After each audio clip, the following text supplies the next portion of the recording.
TNTV Tamil ஊடகம், தனித்துவமான தமிழ் ஊடகம். கோயம்புத்தூர் மாநகரில் 16 வகை தரமான எண்ணெய் வகைகள், நல்லெண்ணெய், தேங்காய் எண்ணெய், கடலை எண்ணெய் தொடங்கி முருங்கை விதை எண்ணெய், கருஞ்சீரக எண்ணெய், ஆளி விதை எண்ணெய், முந்திரி, வால்நட் மற்றும் பூசணி விதை எண்ணெய் என கண்முன்னே அரைத்து சூரிய ஒளியில் வைக்கப்பட்டு முறையாக விற்கப்படுகின்றன. நேரிலும் அஞ்சல் வழியாகவும் வாங்கிக் கொள்ளலாம். தொடர்புக்கு 9843028388. வள்ளலார் பணியகம். பல பேருக்கு வள்ளலார் பணியகம் என்பது இந்த போராட்டம் பெருவெளியை பற்றி தான் முதல்ல அறிமுகம் ஆகுது பலருக்கு. அதற்கு முன்னாடி நாம் என்னென்னலாம் பணி செஞ்சுக்கிறோம், இதனுடைய நோக்கம் என்ன, இதெல்லாம் நம்ம ஓரளவு நம்ம தெரிஞ்சுக்கிட்டாதான் நம்ம அடுத்தது எப்படி இணைந்து செயல்படலாம், அதை எப்படி அடுத்த கட்டத்துக்கு நகர்த்தலாம். சன்மார்க்கத்துக்கு வள்ளலார் பணியகத்தினுடைய சின்ன ஒரு துரும்பு வேலை என்ன அப்படின்றது நான் சொல்றேன். ஏன்னா துரும்புன்னு சொல்றதுக்கு நிறைய காரணம் இருக்கு. நாம் நம்மை விட நாம் எவ்வளவு மேலாக நினைத்திருக்கிறோமோ அதை விட எதெல்லாம் மேலானது என்று இதுக்கு மேலே ஒன்றும் இல்லை என்று நாம் முடிவு கட்டுகிற அளவிற்கு போனாலும் அது சிறியதுதான். ஏன்னா சித்த சன்மார்க்கத்தை கம்பேர் பண்ணவே முடியாது. ஏன்னா அந்த அளவுக்கு ஆழமும் அதை புரிஞ்சுக்கிறதுக்கு ஒரு பெரிய ஒரு பக்குவம் வரணும் அப்படின்னு தான் சொல்லுவேன். அதுல நம்முடைய சுத்த சன்மார்க்கத்தில் வள்ளலார் பணியகம் என்பது ஒரு எளிய பணியை செய்யறாங்க. முதல்ல வள்ளலார் பணியகத்தினுடைய தோற்றம் நம்ம 18/8 முன்னாடி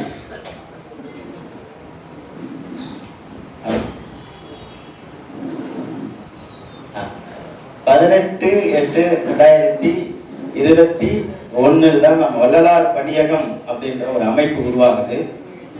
தெய்வத்தமிழ் பேரவை அப்படின்னு ஒரு ஆன்மீக செயல்பாடுகளில் இருந்த அமைப்பில் வள்ளலாருடைய சன்மார்க்கம் ஒரு ஆன்மீக அமைப்பாக நாம் நிறுவ போது சமயத்தோடு பல வகையில் முரண்படுவதும் சில இடங்களில் இருந்தாலும் சமயத்திற்கு அப்பாற்பட்ட ஒரு நெறி என்பது அதனோடு இருப்பது எப்படி சாத்தியப்படும் என்று சொல்லும் பொழுது அதில் தான் வள்ளலார் பணியகம் என்பது ஒரு தனித்துவமான ஒரு நெறி, அது சமயம் கடந்த ஒரு புதிய நெறி அப்படின்றதுனால அதை தனியாக நாம சொன்னோம். இது மாதிரி தனியாக இருக்கிறது அது சரியாக இருக்கும் அப்படின்றத வள்ளலார் பணியகம் அப்படின்ற ஒரு அமைப்பை நம்ம நிறுவனம். அதுல பதிவு என்பது இப்போ நான் அதுக்கான தேவைகளை சொல்றேன். 2024 தான் நம்ம பதிவு செஞ்சோம். அது ஏன் எதுக்குன்றதுக்கு நிறைய காரணங்கள் இருக்கு.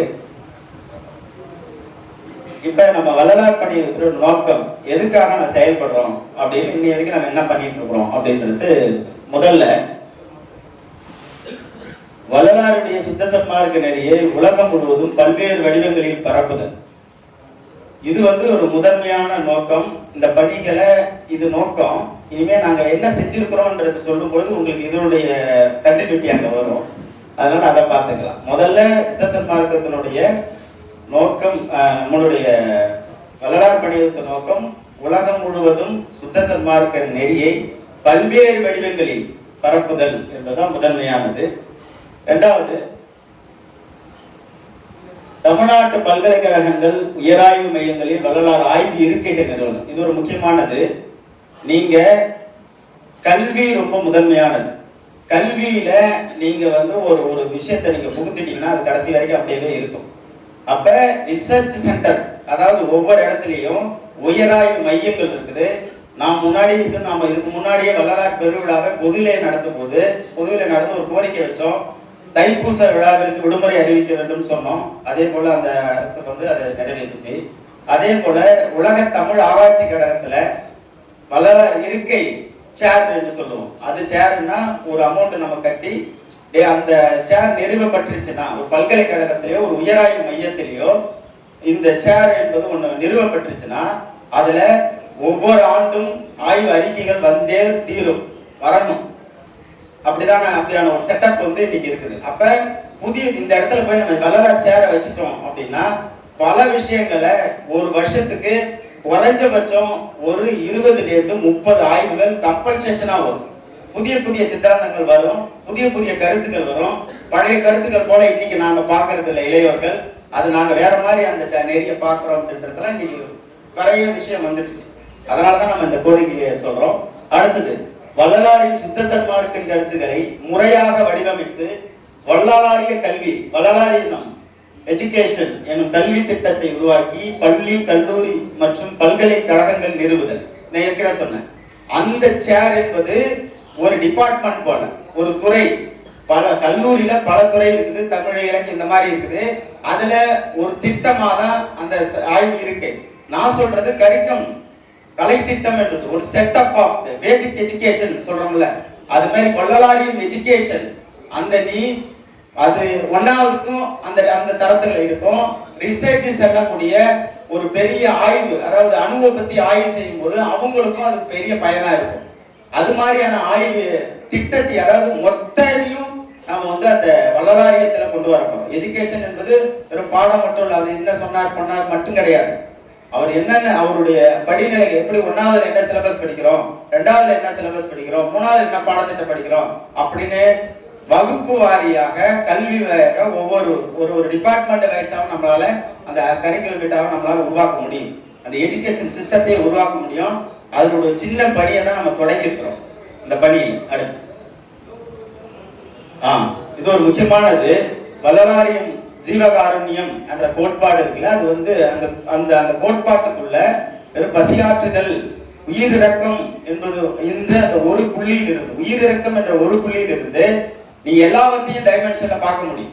காந்தி எக்கனாமிக்ஸ், காந்தி எக்கனாமிக்ஸ் ஒன்று எழுதல, பொருளாதாரம் ஒன்று எழுதல.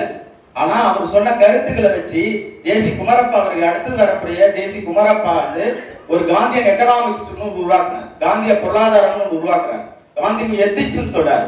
அவர் சொன்னார் அகிம்சா அப்படின்ற அந்த கான்செப்ட் இருக்குல்ல, அகிம்சா என்ற அந்த அந்த கொள்கையில எல்லாவற்றையும் பொறுத்து பார்க்கிறது. போரா, அதுக்கு அகிம்சை தான்.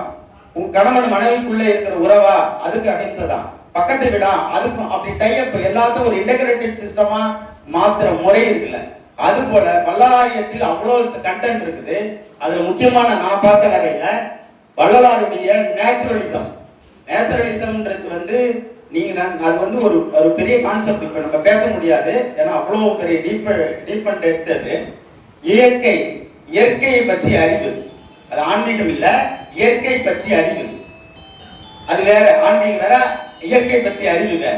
இயற்கை உண்மை அப்படின்னு ஐயா சொல்றாங்கல்ல, அதனுடைய கான்செப்ட்ல அது வேற மாதிரி வரும், நேச்சுரலா வரும்.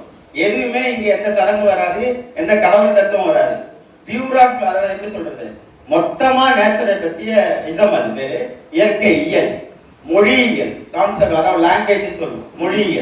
மொழியியல்ல வள்ளலார் பயன்படுத்தின அந்த மொழி நடை, அதுக்கு சொல்லக்கூடிய இலக்கணம், அந்த தமிழுக்கு இட்ட உரை புரிஞ்சுக்கிறது உங்களால அது அவ்வளவு பெரிய கஷ்டமா இருக்கும். ஏன்னா அவ்வளவு நுட்பம், மூலத்தை ஆராய்வார், அவ்வளவுதான். வள்ளலாரை பொறுத்த வரையில ஒரு வரியில சொல்ல முடியாது. மூலம் எது, தமிழ்னால் தமிழ் 5ஆ பிரி, எழுத்தை பிரிச்சு போடு, ஒவ்வொரு எழுத்தையும் ஆராய், அப்படி. அதெல்லாம் மொழியியல்ல, லிங்குஸ்ட்ல பெரிய ஆய்வு அறிஞர்களால தான் அதை புரிஞ்சுக்க முடியாத ஒரு லிட்ரேச்சர், ஒரு உரைன்னா பெருமானாருடைய மொழியியல். அதெல்லாம் நீங்க போடா மடப்பயலே அப்படின்ற பாடலும் இருக்குது. புறவர் குடிசை நுழைந்தாண்டி அவன் கோமட்டி ஏற்றி நிலைந்தாண்டி அப்படின்னு பாட்டு இருக்குது. இப்படி ஸ்பிரிச்சுவலா இருக்குது. வண்ணமிகு பூதவெளி இந்த மாதிரி இருக்குது. இப்ப விதவிதமான நடைகள், விதவிதமான மொழி நடைகளை பயன்படுத்தணும் பெருமானார். அதை பற்றிய செய்தி. கலை பத்தி நிறைய சொல்லலாம். இலக்கியம் அதிலே வரும். மெய்யியல், உண்மையியல், அது இயற்கையியலுக்கும் மெய்யியலுக்கும் மிக முக்கியமான தொடர்பு உண்டு. கட்டிடக்கலைன்றது நமக்கு பல பேருக்கு ஒரு எப்படி சொல்ற ஆர்கிடெக்சர்னு தெரியாது. வள்ளலார் ஒரு ஃபேண்டாஸ்டிக்கான ஒரு பிரமாதமான கட்டட கலைஞர். அத ஏன்னா எப்படி வரணும், இந்த சன்மார்க்கம்ன்ற அந்த சபை கட்டும்போது அவருடைய அந்த அவரு பயன்படுத்தின அந்த செய்தி, அவருடைய அந்த ஸ்கெட்சி அப்படின்னா இருக்கு பாருங்க, பிரமாதமா இருக்கும். அதை பற்றியான அறிவு நமக்கு இன்ன வரைக்கும் அதை பற்றியான அறிவு நம்மகிட்ட யாரும் பேசவும் இல்லை. ரெண்டாவது இசையில பத்தி பேசும்போது சிந்துக்கு தந்தை பாரதி அப்படின்னு சொல்லுவாங்க. சிந்து என்ற ஒரு இசை. செந்தமிழ் நாடு என்னும் போதினிலே இந்த தேன் பாயுது காதினிலே, சிந்து இசை. இந்த இசை இதுக்கு யாரு டப்பாமுத்து மாதிரி இருக்கும். குறவர் கூடிசை நுழைந்தாண்டி அந்த கோமட்டி எச்சில் விடைந்தாண்டி, குறவர் வணங்கும் புகழாண்டி அவன் தோட்டத்தை பாடி அடி இங்கடி. அடுத்த இதுல எங்க இதுல செந்தமிழ்நாடு போரினிலே இந்த தேங்கந்து பாயுது காதினிலே வருதுங்களா? இது மாதிரி கும்மி அடி பெண்ணே கும்மி அடி பொங்கை குழுங்கவே கும்மி அடி எங்க வருது பாருங்க, இசை கோர்வை. ஆனா 700 பாடலுக்கு மேல 700 இசை வகையில பெருமானார் சிந்து இசையில பண்ணியிருக்கிறார். இன்னும் சட்டப்படி உண்மையிலே சட்டப்படி பாத்தீங்கன்னா சிந்துக்கு தந்தை அப்படின்னு வந்தா யாரு? வள்ளல் பெருமானார் சொல்லுங்க. இசை நுணுக்கங்கள் அவ்வளவு நிறைய நுணுக்கங்கள், நிறைய பாடல் வகைகள், பா வகைகள், இப்படி எக்கச்சக்கமா சொல்ல முடியும். அடுத்தது கல்வி. நம்ம கல்வி பெருமானார் 2 கல்வி சொன்னார். ஒன்று உலகியல் கல்வியில நீ எப்படி இருக்கணும்ன்றது, இன்னொன்னு அருளியல் குலத்துல நீ எப்படி இருக்கணும். 2 வகையான கல்வி இருக்குது. ஒண்ணு சொந்த படிப்பு, ஒண்ணு சந்தை படிப்பு அப்படின்னு அவருடைய மொழியில சொல்ல போனா இந்த மொழி. அந்த கல்வி என்பது 2 வகையா இருக்குது. நாம உலகியலுக்கும் கல்வி சொல்ல போறோம், மெய்யியல் பிலாசபிக்கலும் கல்வியா நம்ம சொல்ல போறோம்.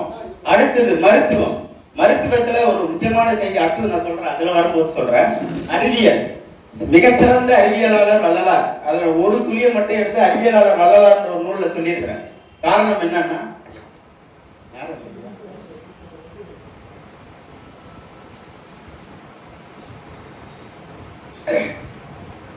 அறிவியலாளர் வள்ளலார் இன்றைக்கு அணுவை குலைக்க முடியாது. அப்பதான் 18ஆம் நூற்றாண்டு முதல் முன்னாடி வரையில் அப்படிதான் இருந்துச்சு. ஆனா அதுக்கு முன்னாடி வரையில் அணுவை, அதுக்கு முன்னாடி நம்முடைய முன்னோர்கள் சொல்லிட்டாங்க. ஆனா அதுக்குள்ள இருக்கிற இன்னைக்கு அட்வான்ஸா இருக்கிற அணு கொள்கையெல்லாம் பெருமானார் சொல்லியிருக்கிற வெளி எக்ஸ்டென்ஸ் ஆஃப் ஸ்பேஸ் சொல்றோம். வானம் இந்த வெளி என்பது விரிஞ்சுக்கிட்டே இருக்குது அப்படின்றதெல்லாம் செய்தியா இருக்கு. அவ்வளவு அறிவார்ந்த விஷயங்கள்லாம் இந்த வானியல்ல சொல்றாங்க. அறிவியல்ல நீரில் உயிர் பல அப்படின்னு சொல்றாரு, தீயில உயிர் இருக்குன்னு சொல்றாரு. இதெல்லாம் நம்ம எழுதிருக்கிறோம், நிறைய இருக்கு. அதெல்லாம் நேரம் இல்லாத நான் சரசம் போறேன். அரசியல் ஒரு அறமற்ற அரசியல். அறம் அதாவது இன்னைக்கு இருக்கக்கூடிய அரசியல்ல நீங்க நான் சொல்ல வேண்டியது இல்லை, உங்களுக்கு எல்லாருக்குமே தெரிஞ்சதுதான். இதுக்குள்ள அரசியல் சார்ந்து கருணையான ஒரு ஆட்சி அதிகாரம் என்பது வரணும் அப்படின்றது பெருமானாருடைய விருப்பம். அந்த செய்திகள் எல்லாம் நம்ம கொண்டு வரதுக்கான வாய்ப்பு இருக்கு. அறிவியல்ன்றது ஒழுக்கவியல், மனவியல், சைக்காலஜி, மனத்தினுடைய தன்மை. வாட் இஸ் மைண்ட் அப்படின்னு கேட்டா, எது மனம்னு கேட்டா யாருக்கு சொல்ல தெரியாது. மனசு எங்கன்னா இதுல இருக்கு, தலையில இருக்கு, ஏதாவது வகையில சொல்லுவோம். ஆனா பிரமாதமான அவருடைய அந்த எல்லா மொழிநடைகளும் எளிமையாக ஒரு சைக்காலஜிக்கல், எப்படி ஆணிலின் பெண்ணும் பெண்ணிலின் ஆணும், இதெல்லாம் சாதாரண வார்த்தை கிடையாது. சும்மா பேசுற பொருள் சமத்துவத்துக்கான சமத்துவம் எதுல சொல்றாரு? மூலத்துக்குள்ள இருக்கிற சமத்துவத்தை சொல்றாரு. பிசிக்கலா இருக்கிற சமத்துவம் இல்ல, மூலத்துல ஒரு சமத்துவம் இருக்குது, அந்த உண்மை இருக்குது. அந்த மூலத்துல உள்ள சமத்துவத்தை அவர் சொல்றாரு. இதெல்லாம் மனவியல், சைக்காலஜிக்கல். ஒரு ஆண் பெண் எப்படி இருக்கணும், அவருடைய வாழ்வியல் படிக்கணும்னா விவாகரத்தே வராது, வீட்டுல எந்த சிக்கலும் வராது. அப்படியான ஒரு பிரமாதமான ஒரு கைடன்ஸ் நமக்கு வள்ளலார். அடுத்தது சூழலியல். இன்னைக்கு இருக்கிற சூழலியல் அழிச்சு அதுல இருந்து நமக்காக எதையும் அழிக்கலான்ற ஒரு நுகர்வு, ஒரு வெறித்தனமான ஒரு எக்கனாமிக்ஸ் இருக்குது இன்னைக்கு ஒரு சூழலை அழிச்சு. ஆனா அது இல்ல, ஈகோ ஃப்ரெண்ட்லின்னு இன்னைக்கு என்ன நிறைய கருத்துக்கள் வந்தாலும் பெருமானார் தான் அதுலயும் முன்னாடி இருக்கிறார். ஒரு ஈகோ ஃப்ரெண்ட்லி எக்கனாமிக்ஸ்ல இந்த ஈகோ ஃப்ரெண்ட்லின்னு சொல்லுவாங்க. சூழலியல் ஒரு சார்ந்து இருக்கிற அந்த கருத்துக்கள், நவீன கருத்துக்கள், அதெல்லாமே பெருமானாரும் சொல்லியிருக்கிறாரு. எக்கனாமிக்ஸ் நான் சொல்ற மாதிரி அதேதான். எக்கனாமிக்ஸ் என்பது ஒன்றை அழிச்சாதான் ஒண்ணு பெற முடியும் அப்படி ஒண்ணு கிடையாது. எல்லாவற்றையும் அழிக்காமலே, உயிரை எடுக்காமலேயே எல்லாத்தையும் நம்மளால நல்லா வாழ முடியும், சந்தோஷமா வாழ முடியும், நோய் இல்லாம வாழ முடியும். இதான் அதனுடைய பிலாசபி. எக்கனாமிக்ஸ் எழுதிட்டு வரோம், அந்த அந்த அந்த கருத்துக்கெல்லாம் இப்ப எழுதிட்டு வரேன். விரைவில் அதுக்கான வள்ளலார் பணியகத்தினுடைய வெளியீடாவே அது அந்த மாதிரி தாட்ஸ்ல வரப்போகுது. அடுத்து இந்த மாதிரியான கருத்துக்கள் எல்லாமே, அதாவது இந்த கருத்துக்கெல்லாம் எப்படி வைக்க போறோம் அப்படின்னா, உயிரிறக்கம், அந்த உயிரிறக்கம் என்ற பேஸில் இருந்து, கொல்லாமை என்ற பேஸில் இருந்து எதையும் அழிக்காமல், எதையுமே அவத்தைக்கு உட்படுத்தாமல் எல்லாத்தையும் வாழ முடியும்.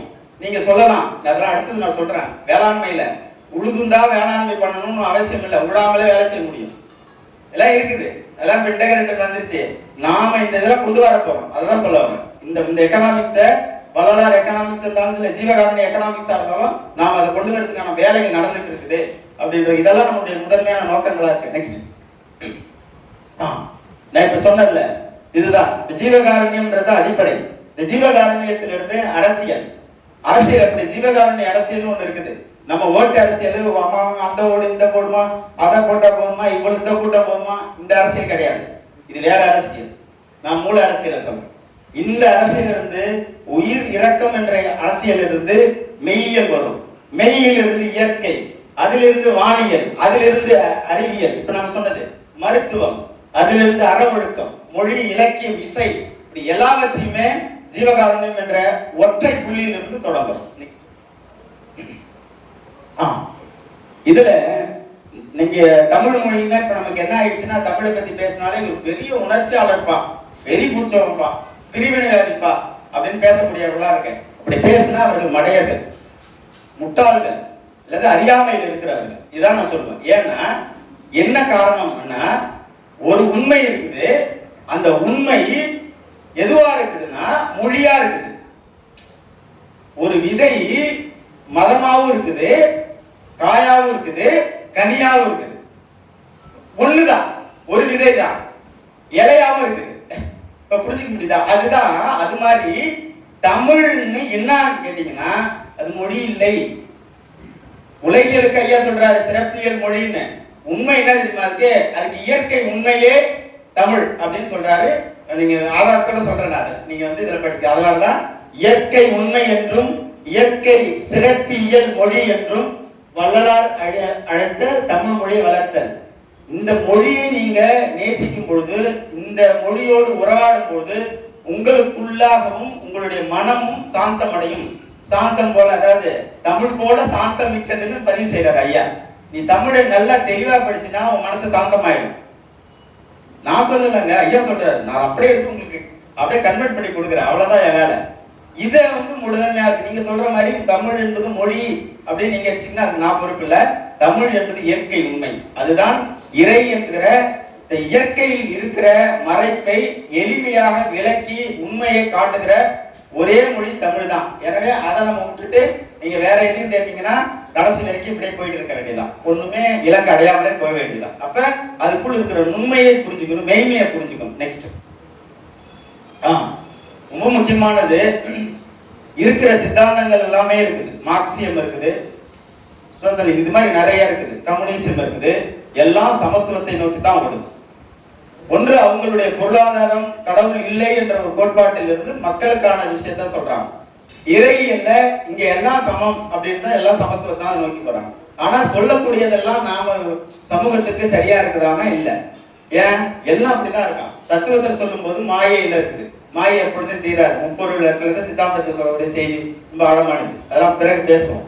இதுல என்னன்னா, இந்த மனித சமூகத்திற்கு எப்படி கொண்டு வர முடியும்? நம்ம சமகாலத்துல பெருமானார் எதை அடைய நினைச்சாரோ அதுதான் இது. என்ன? சாதி, மதம், சமயம், பாலினம். பாலினம் என்பது ஆண் பெண் வேறுபாடு, பொருளியல், பெரியவன் சிறியவன், பணக்காரன் ஏழை, இல்லாதவன் இருக்கிறவன், இதெல்லாம் கிடையாது. வேறுபாடுகள் ஏற்று அன்பு கருணை வழியில் சமத்துவ சமூகத்தில் இருக்கும். அடக்கத்தினால் அதிகாரத்தை கொண்டு அடக்கிற சமூகத்தை நம்ம உருவாக்குறது இல்லை, அதை நம்ம விரும்ப போவதும் இல்லை. எனவே அன்பின் வழியில் எல்லாவற்றையும் அரவணைத்து எல்லா உயிர்களுக்குமான எல்லா சமத்துவ கருத்துக்களை ஐயா முன்மொழித்திருக்கிறாரு. அதையெல்லாம் நம்முடைய இலக்காக வச்சு நோக்கமா வச்சிருக்கிறோம். நான் ஏற்கனவே சொன்னது போல வள்ளல் பெருமானாருடைய மருத்துவத்தை சித்த மருத்துவம் அப்படின்னு நம்ம பொதுவா எல்லாருமே நம்ம பேசிட்டு வரோம். ஆனா அதுல இருந்து பெருமானாருடைய மருத்துவம் கொஞ்சம் மாறி இருக்கு. ஏற்கனவே சொன்ன பிற பெருமானார் ரெண்டு வகையா சொல்லுவாங்க எல்லாவற்றையுமே. உலகியலுக்கு ஒண்ணு, விதியில கொடுக்கும்போது பொது விதி சிறப்பு விதின்னு தான் போடுறாரு. அது மாதிரி அப்ப உலகியலுக்கு ஒண்ணு அது மாதிரி இருக்கும். இப்ப இதுல என்னன்னா, சித்த மருத்துவத்துல எல்லாவற்றையும் வேறு சில குறிப்புகள் வருது. ஆனா பெருமானார் சொன்னது எந்த உயிர்கள், இப்ப சித்த மருத்துவத்துல சில உயிர்கள் இருந்து வைத்தியத்துக்காக சில பொருட்களை எடுப்பது உண்டு. உடலில் இருந்து, வேற விலங்குல இருந்து, மற்றதுல இருந்து, வேற குடுங்குவதில் இருந்து இதெல்லாம் செய்யறாங்க. வேறு கஷாயம் இதெல்லாம் சொல்லுவாங்க, அதெல்லாம் இருக்குது. ஆனா பெருமானாருடைய மருத்துவம் சுத்த மருத்துவம்னு அறிஞர்கள் சொல்லுவாங்க. ஏன் அப்படின்னா அதுக்கு இடம் இல்லை. நீங்க பாருங்க, வேற புடுங்க வேண்டியது இல்லை, ஆனா நோய் சரியாகுது. இதெல்லாம் யோசிச்சு பாருங்க, வியப்பா இருக்குது இதெல்லாம். இப்ப நீங்க எதையுமே இது பண்ண இனிக்கிறதா வேலை முடிஞ்சிடும். அப்ப உயிரை கொள்ளாத, வேற எந்த விலங்கையும் துன்புறுத்தி பெறாத ஒரு பொருளை அதை கொண்டு இந்த நல்லபடியா நம்ம உடலை வளர்த்து எடுக்க முடியும் என்ற விஷயத்தை பெருமானார் வலியுறுத்தினாங்க. அதனாலதான் நாம் அவர் என்ன சொல்றோம், அவருடைய இந்த சித்த மருத்துவத்தில் இணைக்காமல் வள்ளலார் மருத்துவம் என்ற சிறப்பு மருத்துவ முறையை அறிமுகப்படுத்தணும். நம்ம காலத்திலேயே அது நிச்சயமா முடியும், அதுக்கான முயற்சி எடுக்கும். அதுக்கான எதுவும் நான் மட்டும் நான் வைத்திருக்க கிடையாது, அதுல இருக்கக்கூடிய சான்றோர் பெருமக்களை வச்சு அதுக்குரிய அறவர்களை வச்சு அதை சிறப்பா வள்ளலார் பணியகம் ஒரு புதிய மாற்றை கொடுக்கும். அடுத்து இது முக்கியமானது. பெருமானார் சொல்லக்கூடியது உடல் மற்றும் மன ஒழுக்கம். உடல் ஒழுக்கத்துல முக்கியமானது நோய் இல்லாமல் இருக்கிறது. அதனால அதுல அந்த மரபு வழி இப்ப நமக்கு என்னன்னா, பல இடங்கள்ல நான் பாக்குறேன், ஆங்கில மருத்துவம் தான் வள்ளலார் சபையில பெரும்பாலான இது கொண்டு வரப்படுது. ஆனா அப்படி இல்லாமல் உடனடியாக அதுக்கு வாய்ப்பு இல்லைனாலும் அடுத்தடுத்த காலகட்டத்துல வள்ளலார் சபைகளிலோ மற்றதிகளிலோ அல்லது வள்ளலார் பணியகம் எப்பொழுதும் வள்ளலார் வழியில் மரபு வழியில் தான் நம்ம மருத்துவத்தை கொண்டு போகும். இன்னும் சொல்ல போனா நீங்க இன்னும் ஆச்சரியமான செய்தி, மருந்துன்னு ஒரு அதிகாரம் இருக்குது. பெருமானார் அந்த திருக்குறள்ல திருவள்ளுவர் எழுதியிருக்க நம்முடைய மறைநூல் திருக்குறள்ல மருந்துன்னு அதிகாரம் எதிர்த்து மருந்தனவே வேண்டாமாம் யாக்கைக்குன்னு ஒரு ஆள் எழுதுற எப்படிப்பட்ட இதா இருப்பாங்க. அப்ப மருந்துன்றது எதுன்னு நமக்கு தெரியல, புரியுதுங்களா இல்லையா? மருந்துன்னு மெடிக்கல் ஷாப் வச்சு நீங்க மருந்தே கிடையாதுன்னு ஒருத்தன் சொன்னா எப்படி இருக்கும்? ஏன்னா பைத்தியக்காரன் அப்படி இல்ல, அவன் பைத்தியம் கிடையாது, நம்ம தான் பைத்தியம். எது மருந்து என்பதை அறியாமல் இருக்கிறோம். இப்ப நீங்க சாப்பிடுறதா மருந்து கிடையாது, அதான் விஷம். நம்ம மருந்து உண்மையான மருந்து என்ன? மருந்துனவே வேண்டாமாம் யாக்கைக்கு. அப்ப இந்த மருத்துவ முறை உங்களுக்கு தெரிஞ்சுக்கணும்னு நினைக்கிறேன். அந்த மருத்துவத்தை தான் மரபு மருத்துவம்னு சொல்றோம்.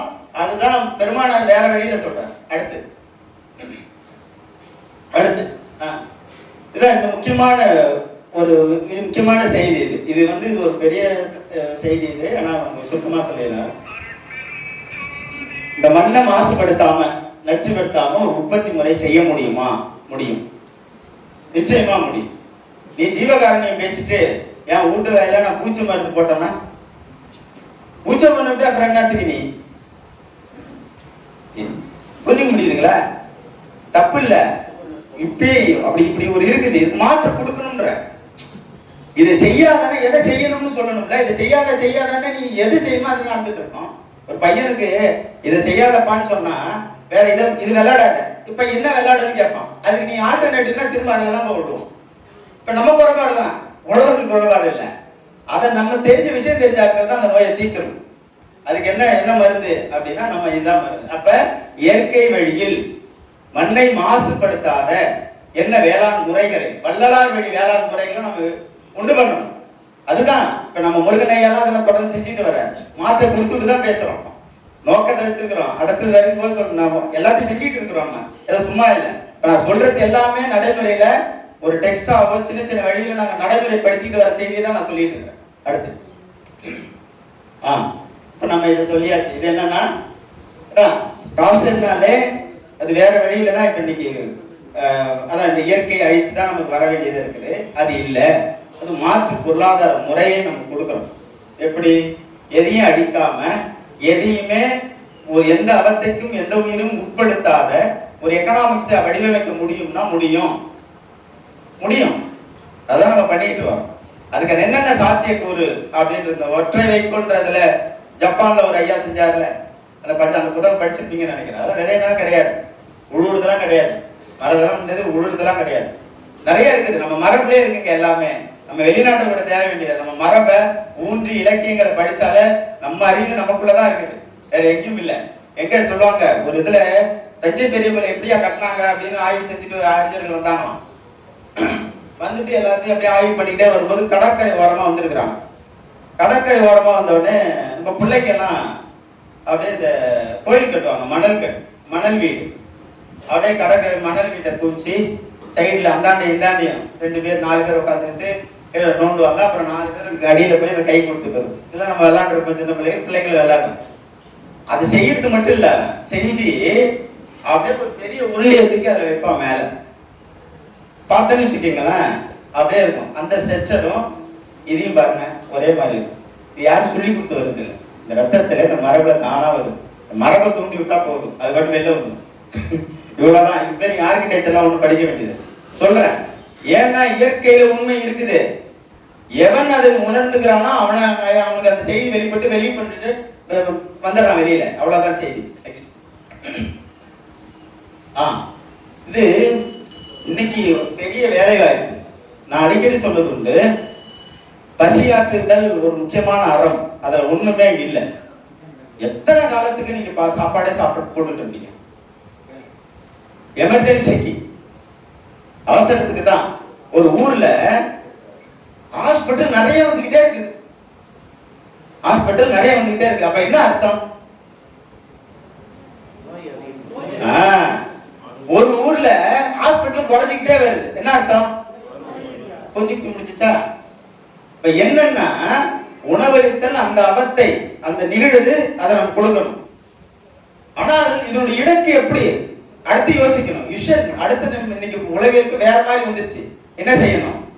பசியை ஒழித்தல் தான் பெருமானாருடைய ஒரு என்ன. இன்னைக்கு வந்து பாவர்ட்டி இண்டெக்ஸ் சொல்றான். பசியுடைய அந்த வறுமைக்குள்ள வருது. அதுல முக்கியமானது பசி. இன்னைக்கு ஐநாவுல 16 கொள்கைகள் போட்டிருக்காங்க. அதுல முதல் சீரோகம் அப்படிதான், பசி ஒழிப்பு தான் முதல் திட்டமா வச்சிருக்கிறான். ஆனா பெருமானார் அப்பவே செஞ்சிருக்கிறார். அப்ப இதுல இருந்து நம்ம என்னத்தை கொடுக்க போறோம், என்னத்தை அடைய போறோம்னா, வேலை வாய்ப்புகள் உண்டு பண்ணணும். நம்ம பசி இல்லாம வீட்டுல குடும்பத்தை பார்த்துக்க முடியுமா? அதுக்கு என்ன ஒன்னால முடியும்? இன்னைக்கு ஒரு சோறு சாப்பிட்டுறலாம். அடுத்த வேலை அவன் என்ன செய்யணும்? அவனை நிலை பெறுவதற்கு எது? ஒரு ஸ்டாண்டர்ட் ஸ்டெபிளைஸ் ஆகிறதுக்கு அவனுக்கு என்ன தேவணும்? நிலையாகிறதுக்கு என்ன வருது? அவனுக்கு ஒரு வேலை வாய்ப்பை உருவாக்குது. வாய்ப்பு இருக்கிற இடங்கள்ல நம்ம செய்யலாம். இப்படியான சின்ன சின்ன நமக்கு தெரிஞ்சவங்க இந்த மாதிரி இருக்க ஒரு வேலையை செஞ்சு ஏதாவது ஒன்று உருவாக்கலாம். சின்ன சின்ன பயிற்சிகள் கொடுக்கலாம். அவனை பெரிய அடுத்த லெவலுக்கு கொண்டு போயிடலாம். இப்ப இந்த மாதிரி வாழ்க்கையிலையும் வள்ளலார் படியகம் முன்னெடுக்குது. நான் மீண்டும் சொல்றேன், இதெல்லாம் நாம வந்து செஞ்சுட்டு வரோம். கண்ணுக்கு தெரியாது, சைலண்டா போகுது. அது எப்பவுமே வெந்நீரை அடுப்புல வச்சுட்டோம்னா உடனே சுடுச்சோன்னு எப்படா இது கொதிக்கணும், கொதிச்சாதான் அது சூடு ஏறிதான் இருக்குது. சூடு ஏறி வெளியே வரும்போதுதான் நமக்கு கொதிக்குதுன்னு தெரியுது. இப்ப நம்ம சூடு ஏறிட்டு இருக்கிற இடமா இருக்குது இன்னைக்கு. அதனாலதான் வெளிப்படாம இருக்குது. வெளிப்பட்டு விரைவில். நெக்ஸ்ட், இது ஒரு முக்கியமானது. அறத்துல ரொம்ப முக்கியமான அறம். உலகத்தில் மிக துன்பமானது எது? ரொம்ப துன்பமானது மரணம். அதை தாண்டி ஒரு மரணம் அவனுக்கு ஒண்ணுமே இல்லை. ஆண்டவன் சோதிக்கிறான் என்றால் இதெல்லாம் நம்ம கொடுக்குற கஷ்டம்லாம் சோதிக்கிறது கிடையாது. என்ன உண்மையான சோதனை? மரணம்ன்றார் ஐயா. மரணம் தான் இருக்கிறதுல மிக கொடுமையான சோதனை. அதை வெல்லுவது எது?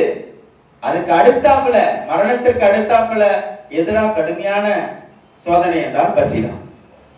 ஏழை எளியவருக்கு நீங்க ஜீவகாருண்யத்தை மீண்டும் மீண்டும் மீண்டும் மீண்டும் படிக்கணும். நான் எப்பொழுது சொற்பொழிக்கு வேற எங்க போனாலும் திரும்ப திரும்ப திரும்ப திரும்ப படிச்சாலும் திரும்ப திரும்ப திரும்ப திரும்ப எனக்கு ஒரு செய்தி வந்துகிட்டே தான் இருக்கும். ஏன்னா அப்ப படிச்சது வேற, நான் இப்ப படிக்கிறது வேற. இப்ப படிக்கிறது வேற, நாளைக்கு படிக்க போறது நான் வேற. ஏன்னா அதுல மாற்றம் இல்லை, எனக்குள்ள மாற்றம் வரும். நான் அதுல மாற்றம்னு சொல்ல முடியாது. ஏன் அறிவு கொஞ்சம் கொஞ்சமா இப்பதான் அறியாமையில இருந்து கொஞ்சம் கொஞ்சமா அப்படிதான் அப்புறம் பார்க்கணும். அப்ப ஒவ்வொரு செய்தியுமே அது நம்ம இருக்குது. அதுல முக்கியமானது ஏழை எளிய மக்களுக்கு உணவளித்தல் என்பது. எப்ப தெரியுமா தெரியுது? எப்ப எல்லாருக்குமே தெரிஞ்சதுன்னா, இந்த கொரோனா தொற்று நடந்த போது எனக்கு நான் இன்னமும் அதை வந்து நான் அடிச்சு சொல்லுவேன். எல்லா மேடைகளும் சொல்லுவது, எல்லா சமய நிறுவனங்கள், கோயில்கள் எல்லாம் மூடப்பட்டது. எல்லா இடத்துலயுமே மூடப்பட்டது. ஒரே ஒரு இடம் வழிபாட்டாலும், ஒரே ஒரு இடம் கொரோனா பீரியட்ல தொடர்ந்து மக்களுக்கு உணவளித்தது என்றால் அது வள்ளலாருடைய தர்மசாலைகள் தான். ஒவ்வொரு இடத்துலயும் இருக்கு. வேற எந்த சமயங்கள் இருந்தன எல்லாம் கூட்டிட்டு கிளம்பிட்டாங்க. உண்டா இல்லையா? அப்பதான் வள்ளலார் நிறைய அந்த இதுல இருந்து பார்த்து பல பேர் மாறி இருக்காங்க. எனக்கு என் தொடர்புலயும் அவங்க இருக்கிறாங்க. எனவே இது ஒரு முதன்மையான செய்தி. இதுதான் ஒரு இந்த இது விஷயத்துல தான் நம்ம போறோம். அடுத்து இதுல நிறைய ஜீவகாருண்யம் என்பதுல நிறைய 7 வகை சொல்றாரு. இது மாதிரி நிறைய சொல்றாங்க. எல்லாருக்கும் தெரிஞ்ச செய்தி தான். அது எல்லாத்தையுமே நம்ம செய்ய வேண்டிய கடமை நமக்கு இருக்குது. அதையும் நம்ம தொடர்ந்து செய்வோம். அடுத்தது பெருமானார் நிறுவிய சத்தியஞான சபை, தர்மசாலை, சித்திவளாகம், கருங்குழி போன்ற அறநிலையங்களை பாதுகாத்தல் மற்றும் அத்திருத்தலங்களில் சேவை செய்தல் ரொம்ப முக்கியமானது. இது நம்ம நெறி, இது நம்ம இடம், நம்ம தானே சுத்தமா வச்சுக்கணும். குறைஞ்சபட்சம் நம்ம அந்த பெருவெளிக்கு போனோம்னா ஒரு பேப்பரோ ஏதோ இருந்துச்சுன்னா எடுத்து எங்கேயாவது போட்டு குப்பை தொட்டி ஏற்ற போடு. குப்பை தொட்டி இல்லையா அங்க போய் கேளு, குப்பை தொட்டி வையின்னு சொல்லு. அவனால துப்பு இல்லையா நீ ஒரு குப்பை தொட்டி வாங்கி வச்சுட்டு போ. குப்பை தொட்டி காசு இல்லையா அந்த பக்கத்துல ஒரு அட்டை போட்டி வச்சு இங்க கொடுத்து ஒருத்தவங்க போட்டுட்டு போ. பாக்கி எல்லாம் வந்துட்டு போட்டு போ. குறை சொல்லிட்டு கூடாது. எல்லாருக்குமே இருக்குது குறை, எல்லா இடத்துலயும் தான் இருக்குது, எல்லா இடத்துலயும் தான் இருக்குது. ஆனா நம்ம என்ன செய்யறோம்? நம்ம பண்ணியிருந்தேன் அந்த பணியோட ஈக்குவல் போகும்போது நாம என்ன செஞ்சுட்டோம் அப்படின்ற அந்த ஒரு செல்ஃப் என்ன சொல்லுவாங்க எவால்வ் அனாலிசிஸ் வேணும். நம்மளை பத்தி நம்மளை வந்து ஒரு இது பண்ணிக்கணும். அப்ப இந்த இடத்தெல்லாம் நாம போய் வேலை செய்யணும். வள்ளலார் பணியகம் மாதம் ஒரு முறை தர்மசாலையில் இருக்கக்கூடிய அங்க போய் தொடர்ந்து ஏதோ ஒரு தர்ம பணிகளை நம்ம செய்யணும் அப்படின்றத நம்ம முடிவு எடுத்திருக்கிறோம். அதை நம்ம தொடர்ந்து செயல்படுத்தணும். அடுத்து இது மக்கள் மத்தியில இப்ப உலகில நிறைய மெத்தட்ஸ் இருக்கு. ஒரு கருத்தை கொண்டு போறதுல எல்லாம் காட்சிப்படுத்துறதுல இந்த மாதிரி இருக்கு. இப்ப இது எல்லாமே வந்து மக்கள்கிட்ட கொண்டு போறதுக்கு நம்ம நிறைய வேலைகளை செய்ய வேண்டியது இருக்கு. கருத்தரங்கம், ஆய்வரங்கம். இதெல்லாம் கருத்தரங்கம்னா பொதுவா கேட்கறது எல்லா மக்கள். ஆய்வரங்கம்னா ரிசர்ச்சா ரொம்ப ஆய்வுக்கு உள்ள போய் பேசுறது. வகுப்புகளை அகவல்வதிலையோ மற்றதுலையோ அந்த மாதிரியான வகுப்புகள் இருக்கு. பயிற்சி அரங்குகள், உருவாக்குறது, மற்றவங்களை நிறைய விஷயங்களை உருவாக்குறது. நம்ம தலைமுறை நாம படிச்சுட்டோம், நாம கரெக்டா இருக்கோம், அதோட போயிடக்கூடாது. ஒவ்வொரு சன்மார்க்கிகளும் ஒவ்வொரு வள்ளலார் நெறியவரும் குறைந்தபட்சம் ஒருவரையாவது விட்டோம். ஒரு வாழை மரம் ஒரு அடி இருக்கிற ஒரு வாழை மரம் தலைமுறையா உருவிட்டு இருக்குது. 6 அடி இருக்க மனுஷன் நம்ம என்ன ஒருத்தன் உருவாக்க முடியுமா? முடியாதா?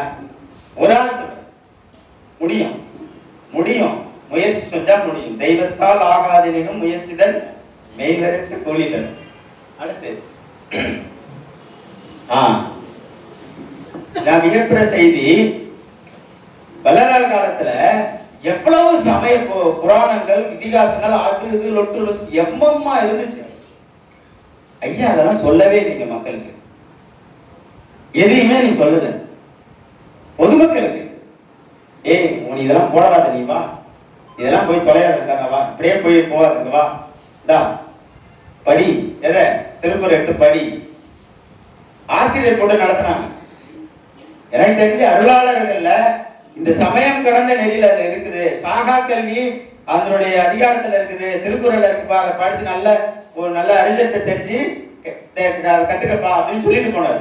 நம்ம எத்தனை பேர் திருக்குறள் படிக்கிறோம்னு தெரியல. ஆனா குறைஞ்ச நம்ம இல்லைன்னா பிரச்சனை, நம்ம பிள்ளைங்களுக்கு படிக்க வைக்கணும் குறைஞ்சபட்சம். அதுக்காக தான் நம்ம என்ன செய்யறோம், இன்னைக்கு நம்ம இந்த திருக்குறள் வகுப்பு, இந்த வகுப்பு அடுத்து பேச போறேன். இதை பத்தி நம்ம வள்ளலார் பணியகம் பல இடங்களில் திருக்குறள் வகுப்பை நம்ம ஆர்கனைஸ் பண்ணி நம்ம நல்லா நடத்திட்டு வரோம்.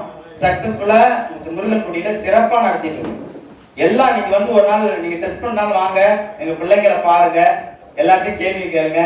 உங்களுக்கு அது எவ்வளவு ஒழுக்கமா இருந்துட்டு இருக்கு. இப்பதான் நம்ம கொஞ்சம் கொஞ்சமா இது பண்ணிட்டு வரோம். அது அடுத்தது நான் சொல்றேன். நெக்ஸ்ட், இன்னைக்கு இருக்கக்கூடிய சுத்த சன்மார்க்கத்துல மக்கள்கிட்ட நம்ம மாணவர்கிட்ட போக வேண்டியது. காரணம் என்னன்னா, நீங்க எல்லாம் செய்தித்தாளர் பார்த்திருப்பீங்க. 3வது 4வது படிக்கிற பையன் 10வது படிக்கிற பையனை வீட்டுக்கு போய் கத்தியால குத்திட்டு வா. படிக்கிறோமா இல்லையா? என்ன கொடுமையா இருக்குது, எவ்வளவு போதைக்கு. நான் பார்க்கணும், ஆசிரியர் தான் இதுல வச்சிருக்கிறேன். இங்க ஸ்டாப்லாம் சொல்லும் போது அந்த போதை இதை வந்து பெஞ்சுக்கு அடியில் பபிள் கம் வச்சு ஒட்டி இருக்கிறான். பபிள் கம் இருக்கலாம். இவரு போய் ஒரு இடத்துல போய் என்னுடைய சூப்பர்வைசரா போகும்போது அவ்வளவு பேசி பார்த்தா எல்லாம் செக் பண்ணுவோம். நாங்க பார்த்தா எல்லா இடத்துலயும் பபிள்காம் இருக்கு. பபிள்காம் தான் சொல்லிருக்கான்னு பார்த்தா பபிள்காம்குள்ள இன்னும் இருக்குது. இந்த கர்மத்தெல்லாம் சொல்லக்கூடாது. இங்க என்ன பண்றது? இப்படியான ஒரு சமூகம் வழி முன்னாடி பாதை ரொம்ப தவறான பாதையில போயிட்டு இருக்குது. அப்படிலாம் போவாங்கண்டா நம்ம போனீங்கன்னா நீங்க பொறுப்பு இல்லைன்னு அர்த்தம். நான் எனக்குள்ள நான் நினைச்சுக்கிட்டு இருந்தானா, நாம ஒழுங்கா வேலை செய்யலடா. நாம ஒழுங்கா வேலை செஞ்சோம்னா இந்த பிள்ளைங்க இப்படி போயிருக்க மாட்டான். அந்த ஊர்ல சரியா இருந்தவங்க இருந்திருந்தாங்கன்னா, அறவோர் இருந்தானா, கண்டிச்சிருந்தானா, அது அப்படி இருந்திருக்க மாட்டான்ற குற்ற உணர்ச்சி எனக்கு உண்டு. அதை நம்ம பார்த்துக்கணும், அதெல்லாம் நீக்கணும். அதெல்லாம் நீக்கிதான் அதுக்கான வேலைகள் பண்ணணும். சும்மாலாம் நம்ம போயிட்டு இருக்க முடியாது. ஏதோ பஜனை பாடிட்டு போற கூட்டம்லாம் கிடையாது. நான் ஐயா அப்படி போல பஜனையா பாடிட்டு இருந்தீங்கன்னா உங்களுக்கு ஒண்ணும் நீங்களா நிச்சயமா இறைநிலை அடைய முடியாது. இந்த பணிகள் எல்லாம் விட்டுட்டு குறைஞ்சபட்சம் அந்த பணிகளோடு இந்த பணியும் சேர்த்து செய்யணும். அதான் அறம். அந்த அறத்தை தான் நம்ம பின்பற்றோம். அடுத்து நெக்ஸ்ட், இது ஏழை எளிய மக்களுக்கு நம்ம பொதுவாக நமக்கு சன்மார்க்கத்தில் இருந்தாலே அந்த குணம் இயல்பா வந்துடும். அதை நீங்க சொல்ல வேண்டிய அவசியம் இல்லை. பெருமானாருடைய இந்த வாழ்ந்த திருத்தலங்களை நம்ம பாதுகாக்கணும். ஷேக்ஸ்பியர் வாழ்ந்தான்னு சொல்றாங்க. அந்த இடத்த, அது எப்படியான வீடுன்னு தெரியல, அந்த வீட்டுல அந்த வீதியை வச்சிருக்காங்களாம், அப்படியே வச்சிருக்காங்களாம். அவர் இருக்கும்போது ஒரு மாட்டு வண்டி போயிட்டு வருமா, அதே மாதிரி மாட்டு வண்டியை ஒன்று செட் பண்ணி வச்சிருக்கிறாங்கன்னு ஒரு ஐயா சொன்னார். எனக்கு ஆச்சரியமா இருக்குது. அவனுக்கு பழமையே கிடையாது, பெரிய பழமே இல்லை. அவனுக்கு இருக்கிறது அதிகபட்சம் ஒரு 300 வருஷம் 400 வருஷம் தான். இன்னும் கொஞ்சம் கூடுதலா ஒரு 1000 வருஷத்துக்கு கூட இருக்குமான்னு தெரியல, இருந்தாலே வச்சுப்போம். ஆமா, அதை பொக்கிஷமா பாதுகாக்கிறான் பாருங்க. அவனுக்கு என்ன பெரிய என்ன இருக்குது, ஆனா அதை வச்சுக்க பாதுகாக்கிறான் பாருங்க. நம்ம பாருங்க, நம்ம ஊர் கோயில் கட்டி கல்வெட்டுலாம் பார்த்தீங்கன்னா அதெல்லாம் இப்ப நம்ம பேரை எழுதி வைப்போம். நம்ம பசங்க இப்படி எழுதி வச்சுட்டு அதை இருக்கிறதையும் சீர்குலைச்சிட்டு போவோம். இப்படிதானே இருக்கிறோம். இதை செய்யக்கூடாதுன்னா நம்ம என்ன செய்யணும்னு இருக்க வேலை. அப்ப இது மாதிரி நம்ம ஐயாவுடைய இடங்களை நம்ம பாதுகாக்க வேண்டிய பொறுப்பு நமக்கு இருக்குது. இவருடைய அந்த 7 கிணறு பகுதியை ஐயா 33 ஆண்டுகள் வாழ்ந்தாரு. அதை அரசு எடுத்து அதை அரசுடைமை ஆக்கி வச்சிருக்கணும். என்னாலும் இவ்வளவு சன்மார்க்கம் நம்ம இருந்ததுக்கு நம்ம பெரிய டூ லேட், வேற வழி இல்லை, சக்கரத்தை கட்டிட்டு ஓட வேண்டியதான். ஏன்னா இதெல்லாம் செய்யலாம என்ன இருக்குது, ஒவ்வொரு நெறியிலும் பாதுகாக்கிறாங்களே. ஒரு கோயிலுக்கு ஏதாவது ஒரு சின்ன பிள்ளையார் கோயில் ஒண்ணு இருக்குது தெருமுனையில, அதை ரோடுக்கு விரிவாக்கத்துக்கு சொல்றான். அந்த ஊர்லாம் அத்தனை பேர் வந்து உட்காந்துட்டு ஒரு பெரிய சாலை மாதிரி இருக்கு. என்னடா பெரிய கோயிலா இருக்கா, அவ்வளவு பேர், ஒரு 1000-2000 பேர் இருந்தாங்க. என்னடா அது என்ன பார்த்தா ஒரு சின்ன வாசல்ல ஒரு பிள்ளையார் கோயில் வச்சிருக்கேன். அவருக்கு சொந்த பயன்கள் இல்ல, புரியுதுங்களா இல்லையா? வாசல்ல ஒரு பிள்ளையார் கோயில் வச்சிருக்காரு. அதுக்கு உமா பெரிய தட்டா புட்டான்னு பேசிட்டு இருக்கு. அவ்வளவு பெரிய கலவரம். எவ்வளவு மகத்தான இடம் இருக்குது. நான் முதல்ல அந்த 7 கிணறு போகும்போது அப்படியே முதல்ல சிலிர்த்து போயிடுச்சு. எனக்கு ஏதோ ஒரு வாசனை வர மாதிரியே இருந்துச்சு. அப்படியே எனக்கு ஒரு மாதிரி இருந்துச்சு. எனக்கு என்னால சொல்ல முடியல அந்த உணர்வை. அப்படி நம்ம கணிஞ்சு அதுல அந்த இதுல இருக்கிறோம். அதை பாதுகாக்கணும்னு என்ன, இப்படி இருக்கிறவங்களுக்கு பாதுகாக்கணும் என்ன தானே வரணும், ஏன் வரலையே? இப்படி ஒரு கேள்வி இருக்குல்ல. அது எல்லாமே நமக்குள்ள, நான் உங்களை கேட்கல, எனக்குள்ள நான் ஏற்றுக்கிறேன். யாரும் தப்பா நினைச்சுக்காது. எனக்குள்ள ஒரு கேள்வி வருது, இதெல்லாம் இருக்குது அப்படின்னு. அப்ப நம்ம இதெல்லாம் பாதுகாக்க வேண்டிய கடமை நமக்கு இருக்கு. நெக்ஸ்ட், இன்னைக்கு மாற்று சொல்றாங்க. சூழலியல்ல எல்லாத்துக்கும் மாற்று. இன்னைக்கு ஒரு சட்டம் கொடுத்துட்டாங்க. அது என்ன உடனே எனக்கு ஞாபகம் வரல. தாய் பூமி சட்டம். அது எந்த நாடுன்னு எனக்கு உடனே ஞாபகம், பிறகு நான் சொல்றேன். இந்த தாய் பூமி சட்டம் ஒரு சட்டம் போட்டிருக்காங்க உலகத்துல. அப்படியே பிரமாதமான சட்டம்னு எல்லாம் ஆகோகன்னு பேசினாங்க. என்னடா அப்படின்னா, பொலிவியான்னு நினைக்கிறேன் அந்த நாடு பேரு. அந்த ஊர்ல மண்ணை தொடர்ந்து அந்த நிறைய மெட்டீரியல்ஸ் எடுக்கிறாங்க, கனிம வளங்கள் எடுக்கிறாங்க. அந்த நாட்டில் தான் சொல்றாங்க இந்த மாதிரி தாய் பூமி சட்டம் வந்துச்சு.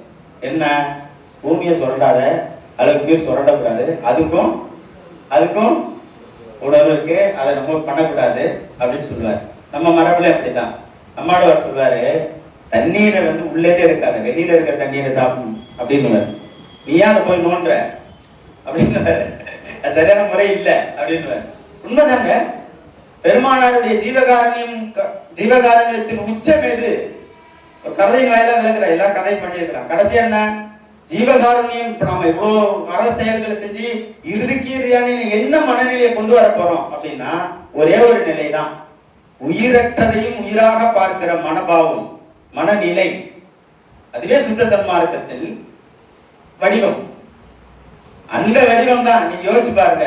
ஒரு மண்ணாங்கட்டி தத்துவம்னு சொல்லுவாங்க. ரெண்டு சாதுக்கள் போயிருந்தாவும் போனோடனே 2 பேர்ல ஒருத்தர் காலை மிதிச்சிட்டதாகவும் கல்லை மிதிச்சிட்டதாகவும் உடனே அவர் வந்து அழுவுறதாகவும். ஏப்பா அழுவுறன்னு கேட்ட போது, இது மாதிரி இயற்கை அமைப்பை நான் உழைச்சிட்டேன். யோசிச்சு பாருங்க. எப்ப சொல்லப்பட்ட அந்த கருத்து, 150 வருஷத்துக்கு முன்னாடி சொல்லப்பட்ட கருத்து. அது இங்க எதுவும் பேசல அதை பத்தி. எங்கேயோ கொடுத்தோம் அந்த ஊரையே நாசம் பண்ணிட்டு இருக்கிறான். நிலக்கரி அதையும் இதையும் எடுத்துட்டு இருக்கான். அந்த பகுதியில் அந்த சட்டத்தை தூக்கி வைக்கிறான். அதை பெரிய பிரமாதமா பேசுறேன். அதை படிச்ச உடனே ஒரு ப்ரொஃபசர் பேசிட்டு இருக்கப்ப, பிரமாதமான சட்டம்னு. இது எங்கெல்லாம் எங்க ஊர்ல எப்படியா இருக்கீங்க, என்னங்க நம்ம வள்ளலார் இருக்குங்க. நம்ம மாவட்டத்துல ஒரு ஆள் சொல்லியிருக்காரு. நம்ம மாவட்டத்துல அப்படி ஒரு ஆள் யாருப்பா, வள்ளலார் தான். இப்ப இந்த கதையை சொன்னோன்னா நம்ம நமக்கு எதையுமே தனித்து சொல்ல தெரியாது, வாழ்வியலோடு தான் சொல்ல தெரியும். அவனுக்கு எல்லாத்தையும் தனித்து தனித்து நீங்க ஆன் பண்ணு. ஒரு குடும்பத்திலே அளவுக்கு தனித்தனி ரூம்ல தானே படுத்துக்கிறாங்க. ஐரோப்பிய மற்ற நாடுகள்ல உறவு இல்லையே, பெண்களும் பிள்ளைகளை பார்க்கறதெல்லாம் இல்லையே. ஒரு கட்டத்துக்கு மேல தனித்து ரூம் தான். அது என்ன பண்ண நமக்கு எதை பத்தி கவலை கிடையாது, உறவு இல்லையே. இன்னைக்குதான் அவன் மார்க்கெட்டிங், அவன் எப்படி நுகர்வோரா தானே பார்க்கணும். வி ஆர் கன்சியூமர், எல்லாமே வாடிக்கையாளர் தான் அவனுக்கு. அதெல்லாம் யாருக்கு இல்லை. அப்படியான மனநிலை வந்துடக்கூடாது. அப்ப அந்த மனநிலைக்கு நம்ம என்ன செய்யணும்னா சூழலியல் சொன்னோம். பெருமானுடைய இந்த சூழலியல் ஆண்டு, போன ஆண்டை நம்ம வள்ளலார் பணியகம் சூழலியல் ஆண்டா நம்ம கடைபிடிச்சு இதுல ஏன்னா 2024 தான் அதிகமான இந்த பூமி அதிகமான சூடேறின வருஷம் வந்து 2024. அந்த நாளை குறிக்கிற வகையில உலக வெப்பமயத்தை தடுக்கிறதுக்கு பணியகம் வந்து ஒரு மாற்றம் கொடுத்தது. அந்த ஆண்டு முழுவதும் எங்க எந்த நிகழ்வு நடந்தாலும் உடனடியா மரக்கன்று நட்டுறணும் அப்படின்றதான் நம்ம அந்த செயல்பாட்டு கொண்டு வந்தோம். அது எல்லா இடத்துலயுமே செயல்பட்டு இருக்கோம். நெக்ஸ்ட் இது வந்து இப்ப நாம எல்லாமே சொன்னது எல்லாமே ஒரு உலகியல்ல அடுத்தடுத்த நிலைகள். இது வந்து ஒரு அடுத்த மாற்றம். சுத்த சன்மார்க்க நெறிக்கு தன்னை அர்ப்பணித்துக் கொள்ளும் நண்பர்களுக்கு சுத்த சன்மார்க்க பெருநிலை கல்வி கற்க தனி மெய்யியல் பாடசாலை. இந்த உலகியல் இருந்து விடுபட்டு நான் சுத்த சன்மார்க்கத்துக்கு முழுமையாக வரேன் அப்படின்னு ஒரு ஆள் சொல்லும் பொழுது அவருக்கான தனி பாடசாலைகள் அதற்குரிய தகுதியோடு இருக்கிற அறிஞர்களை வைத்து தனி பாடசாலை அமைத்து அதுல நம்ம நிறுவனத்துக்கான ஏற்பாடுகள் ஒரு முன் அறிவிப்பு இருக்குது. அதெல்லாம் நம்ம அடுத்தடுத்ததுல நம்ம விரிவா பார்க்கலாம். அடுத்தது இப்ப நம்ம எல்லாமே உலகியலுக்குள்ளே இருக்குது. பெரும்பாலான நான் பார்த்த வரையில பெரும்பாலான ஓய்வுக்கு பிறகு ஒரு முழுமையான ஆட்கள் வந்துடுறாங்க. இப்ப நாம சொல்றது என்னன்னா இளமையிலேயே முழு நேரங்களா வரணும். இந்த சன்மார்க்க நெறிக்குள்ள இளைஞர்கள் அதிகமா வரணும். இளைஞர்கள் வரும் பொழுதுதான் இந்த மார்க்கம் வந்து வேற டைமென்ஷன்ல பார்த்தீங்க. நீங்க நம்ம சொல்ற மாதிரி இன்னைக்கு நாம வேற மாதிரி பார்க்கணும். அதே ஜீவகாரணியத்தை நீங்க பாக்குறது வேற, நான் பாக்குறது வேற. அதே அகவலை நீங்க பாக்குறது வேற, நான் இந்த மாதிரி விஷயங்கள் இருக்கு. ஏன்னா இன்னைக்கு இருக்கிற சூழல் இன்னும் அடுத்தடுத்து போயிட்டு இருக்குது. அப்ப புதிய சன்மார்க்களை உருவாக்குது, முழுநேர சன்மார்க்களை உருவாக்கி அவர்களுக்கு இந்த நெறிகளை போதித்தல், எல்லா இடங்களிலுமே பரவ செய்தல் என்ற ஒரு முதன்மையான நோக்கத்தையே நம்முடைய பணியகம் செய்ய இருக்கிறது. அடுத்து இதை நம்ம சுருக்கமா சொல்லிடுறேன். இதுவரைக்கும் நம்ம என்ன செஞ்சோம், இது முழு பணி இல்ல, காட்சிக்காக 20 நிமிடத்துக்காக சொல்லப்பட்டதுதான் இந்த செய்தி. அடுத்து போயிட்டே இருக்கு, நான் சொல்லிட்டே இருக்கேன். நம்ம சொல்றோம் முதல் கோரிக்கை உலகம் முழுவதும் பரப்பணும் ஆய்வு இருக்கையின் நிறுவனம் சொல்லும் போது வள்ளலார் 200 அப்படின்றதுல அண்ணாமலை பல்கலைக்கழகத்துல பெரிய மாநாடு ஒண்ணு 2 நாள் கான்பரன்ஸ் நடந்துச்சு. அந்த கான்பரன்ஸ்ல நாம இதை பத்தி பேசணும். கருத்தரங்குல அண்ணாமலை பல்கலைக்கழகம் மற்றும் பிற எல்லா இடத்துலயுமே கன்க்ளூஷன் கொடுக்குறப்ப எல்லா பல்கலைக்கழகத்திலையும் இந்த வள்ளலார் 200 என்ற இதை வந்து பல்கலைக்கழகம் உயராய்வு மையங்கள்ல நிறுவனம்னு சொல்லி நான் பேசுனது அந்த கான்பரன்ஸ் நம்ம வலியுறுத்துறது. அடுத்து வள்ளலார் பெருவிழா நான் சொன்னல, இப்ப வந்து ஏற்கனவே நம்மளுடைய ஏதோ ஒரு மக்கள் வடிவத்துக்குள்ள உலகிற்குள்ள நம்ம என்னென்ன மாதிரி கொண்டு வரலாம் அப்படின்னு சொல்லி வள்ளலார் பெருவிழா அப்படின்னு 2023 காட்டுமன்னார் கொண்டு வச்சோம். பெரிய நிகழ்வு இது. இந்த நிகழ்வு வந்து எல்லாருமே பாராட்டினாங்க. இது வந்து வள்ளலார் படம் மாதிரி இல்ல, ஒரு முழு நேர ஷெட்யூல்ஸ். இப்ப வலிகு மூலம் இருக்கும், மலர்ந்தும், இந்த மாதிரி மரபு கலைகள் ஒவ்வொரு டைமென்ஷன்லையும் ஒவ்வொரு பத்தி பேசி ஒவ்வொருக்கான இந்த இதுவே ஒரு முழு நாள் கான்பரன்ஸா நம்ம நடத்தணும். நல்ல சிறப்பா நடந்துச்சு. நெக்ஸ்ட் இந்த நிகழ்வு தான் அது. ஒரு நிறைய மடுரை சதாசிவமையா கச்சேரி, இது மாதிரி ஒவ்வொரு டைமென்ஷன்ல எல்லாமே, இசை ஒண்ணு, கல்வெட்டு ஒண்ணு, மருத்துவம் ஒண்ணு, மடுப்பில்லா சமையல் முறையில, இந்த மாதிரி எல்லாமே இருக்குது. நிறைய செய்திகளை பார்க்கலாம். பரிசு கொடுக்கறது, மற்றதெல்லாம் நூல் வெளியிடுதல், ஆய்வாளர்களை பத்தி. அடுத்து இதுதான் இந்த நிகழ்வு தான் நம்ம அந்த 2020 இந்த பெருவிழா அந்த இது சொல்லியிருந்தாங்க வள்ளலாருடைய சுற்றுச்சூழலியல். இந்த மேடம் நம்ம முருகன் கொடியில தான் நம்ம அதை அறிவிச்சோம்.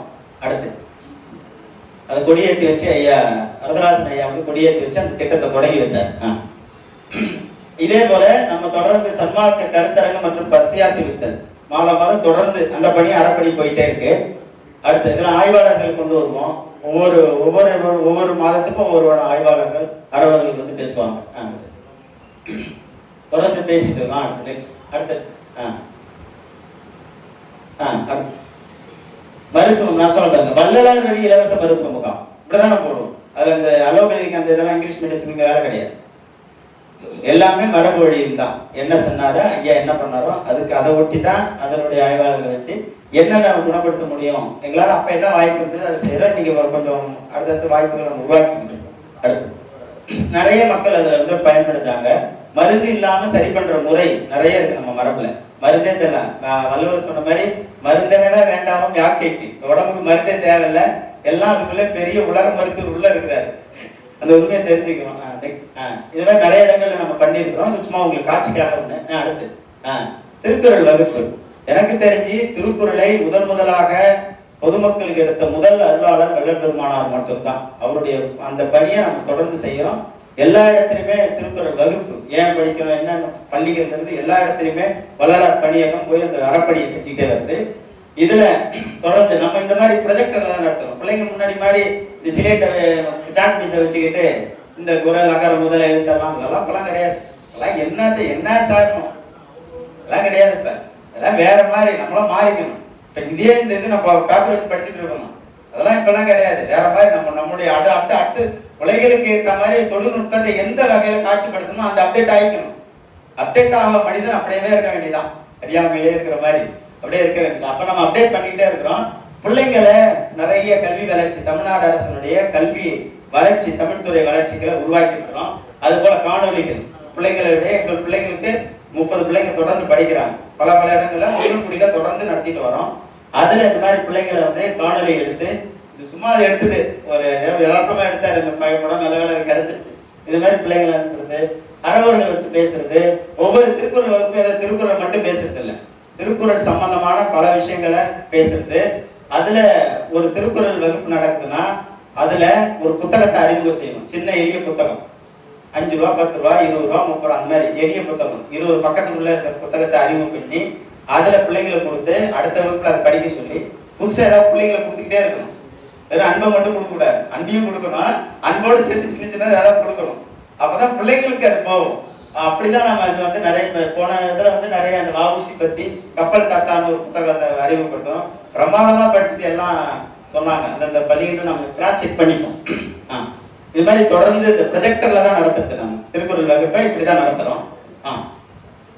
அப்படி நடத்துனதுலாம் வாங்க ஒவ்வொன்றும் வரும்.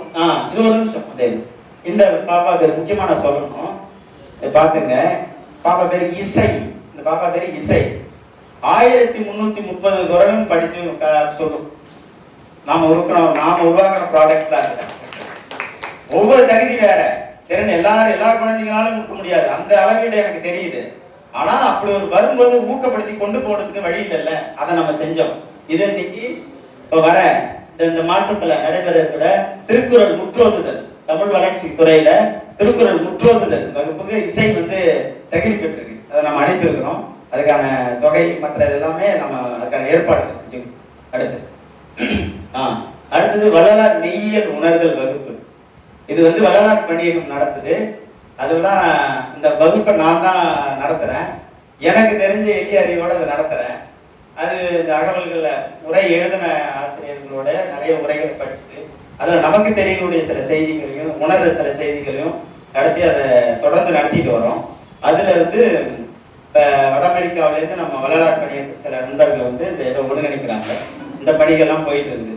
எப்பவுமே ஒவ்வொரு சனிக்கிழமைகளிலும் மாலை 6 to 7 1 மணி நேரம் அந்த வகுப்பு நடக்கும். அதுல பல நுணுக்கமான கேள்விகளும் மற்றதெல்லாம் வராங்க.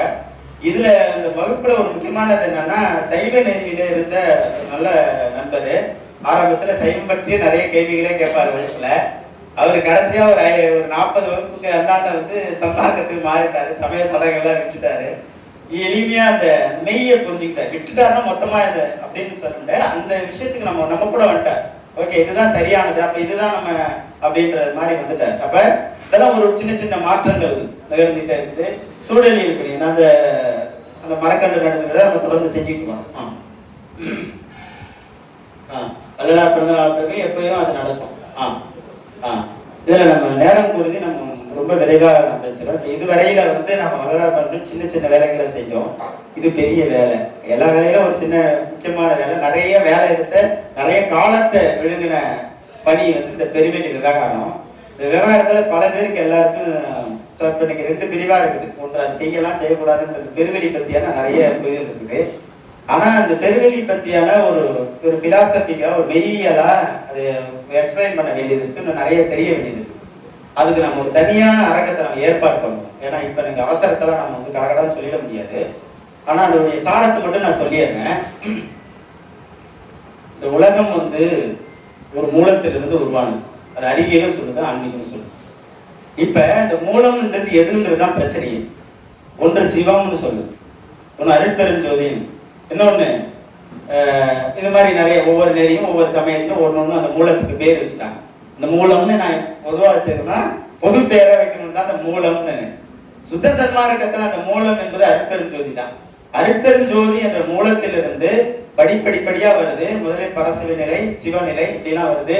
அதுல இருந்து இந்த மூலத்திலிருந்து முதலில் வெளிப்பட்டது வெளி, அதான் இன்னைக்கு கொடுக்கிற ஸ்பேஸ் சொல்றோம். முதலில் வெளிப்பட்டது வெளியிலிருந்து தான் காத்து வருது.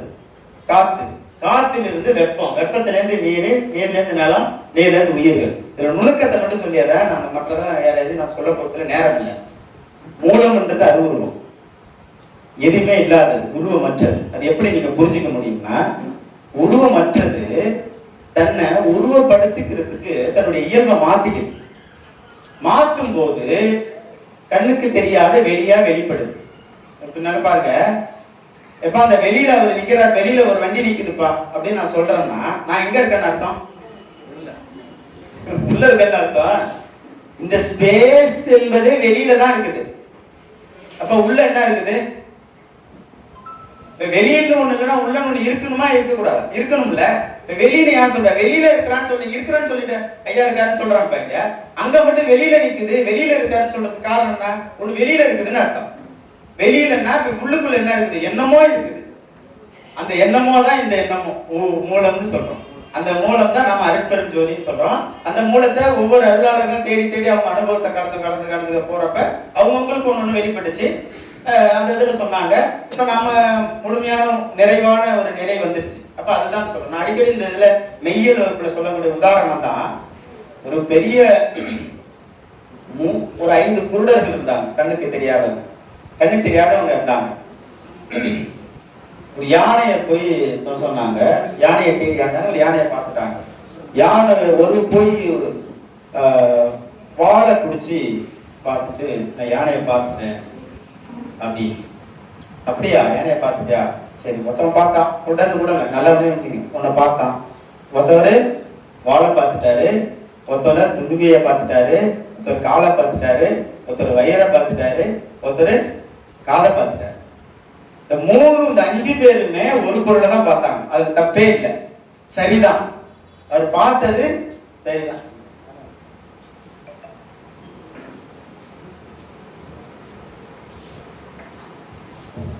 இந்த 5 பேருமே யானையை தான் பார்த்தாங்க. எல்லாமே யானையை தான் பார்த்தாங்க. ஆனா அவங்க சபையில வைக்கும் போதுதான் அதெல்லாம் தெரிஞ்ச ஒரு ஆள் வந்திருக்கான். 4ஆவது ஆளா இருக்கான். எல்லாரும் வச்சுப்பாங்க, நான் பார்த்துட்டேன் எல்லாம் பார்த்தது உண்மைதான்ப்பா. ஆனா வெளியில நின்று பார்த்தாதான் தெரியுது. ஒருத்தவன் வாழை பார்த்துறான், ஒருத்தவன் காலை பார்த்துறான், ஒருத்தவன் இதெல்லாம் பார்த்து வைக்கும் போது சபையில தெரிஞ்சிருச்சு. அப்ப எல்லாத்தையும் சேர்த்து ஒருத்தர் பாக்குறப்ப, ஏய் நீ பார்த்தது யானை தான்டா, ஆனா அது முழுமையான யானை இல்ல. அப்ப எதுனா இப்படி வா, இங்க பாரு, இதான் முத்த உருவம்னு சொல்றது. இப்ப இதுதான் ஒவ்வொரு சமயத்துக்குள்ளும் ஒவ்வொன்றும் யானையை பார்த்தாங்க. நான் அதை பார்க்கலன்னு சொல்லல, பார்த்தாங்க. ஆனால் அது எல்லாமே என்ன? யானத்துக்கு ஒரு பாட்டை தான் பார்த்தாங்க. அதை தான் பதிவு செஞ்சிருக்கிறாங்க. பெருமானார் தான் அதை மொத்தத்தையும் பார்த்து சொன்னாங்க. சிம்பிளா இதை புரிஞ்சுக்கணும். இதுதான் செய்தி, அதுதான் மூலம்னு இதுதான் ஐயா சொன்னதுக்கு காரணம். சரி, இப்ப மூலம்ன்றது அருவுருவம். அருவம்னா ஒண்ணுமே இல்லாதது, கண்ணுக்கு தெரியாது.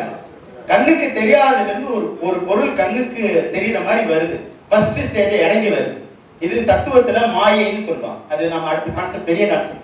இப்ப வெளிக்கு அடுத்த நிலை காற்று. வெளியே நீங்க உணர முடியாது, காற்றை உணர முடியும். ஏன்னா நெருக்கம் கொஞ்சம் கூடிடுச்சு, ரைட்டா? கூடிடுச்சு. அப்புறம் காற்று உணர முடியுது. காற்றில் இருந்து அந்த அந்த நிலை, அந்த மூலம் இன்னும் தன்னை ஏன் நமக்கு அது வரணும்ல, நமக்கு அதை கொடுக்கறதுக்கு ஒண்ணு செய்யணும்ல, அதுக்காக. அப்ப காற்றில் இருந்து வருது, வந்த உடனே எது வெளிப்படுது? வெப்பம் வெளிப்படுது. வெப்பத்தை பாருங்க, காற்றுடைய தன்மை அதுல இருக்கும். எப்படி இருக்கும்? கொஞ்சமா இருக்கும், ஆனா அது வேற விதமா இருக்கும். இப்ப புரிஞ்சுக்க, இப்ப காற்றை உணர முடியும், ஒளியை பார்க்க முடியும், ஆனா அது இதுதான் அதுன்னு நீங்களால சொல்ல முடியாது. இப்ப ஐயா பாருங்க, இதுக்கு நடுவுல தான் ஒளியை வைக்கிறார்.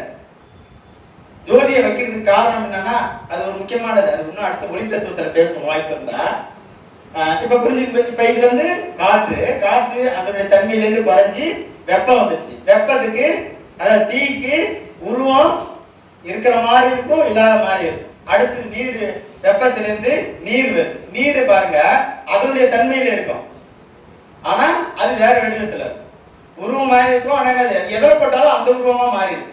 இப்போ வாட்டர் பாட்டில் போட்டா அந்த உருவத்துக்கு மாறிடுது, வேற ஜக்கில் வச்சா அந்த உருவம் மாறிடுது. ஆனா அல்லது இப்படி இருக்குது. இப்ப இதுல இருந்து அடுத்த நிலை வருது, என்னவா? நிலம் வந்துருச்சு, திண்மையாயிடுச்சு, ஹேண்டில் பண்ண முடியும், பார்க்க முடியும், கொள்ள முடியும். இதுக்கு அப்புறம் தான் உயிர்கள் வருது. இதுக்குள்ள ஒரு மூலப்பொருள் இருக்குது, அது என்ன? உயிர். இதான் வரிசைங்க. இப்ப இதுதான் உலக பிறப்பு, இறை வெளிப்பாடு. இதுதான் இப்படிதான் வந்திருக்கு. இந்த இதுல வெளின்றது தான் முக்கியமானது. இதுதான் பெருவெளி. இந்த லேயர்ஸ்ல அடுத்து போங்க, ஒரே நிமிஷம்.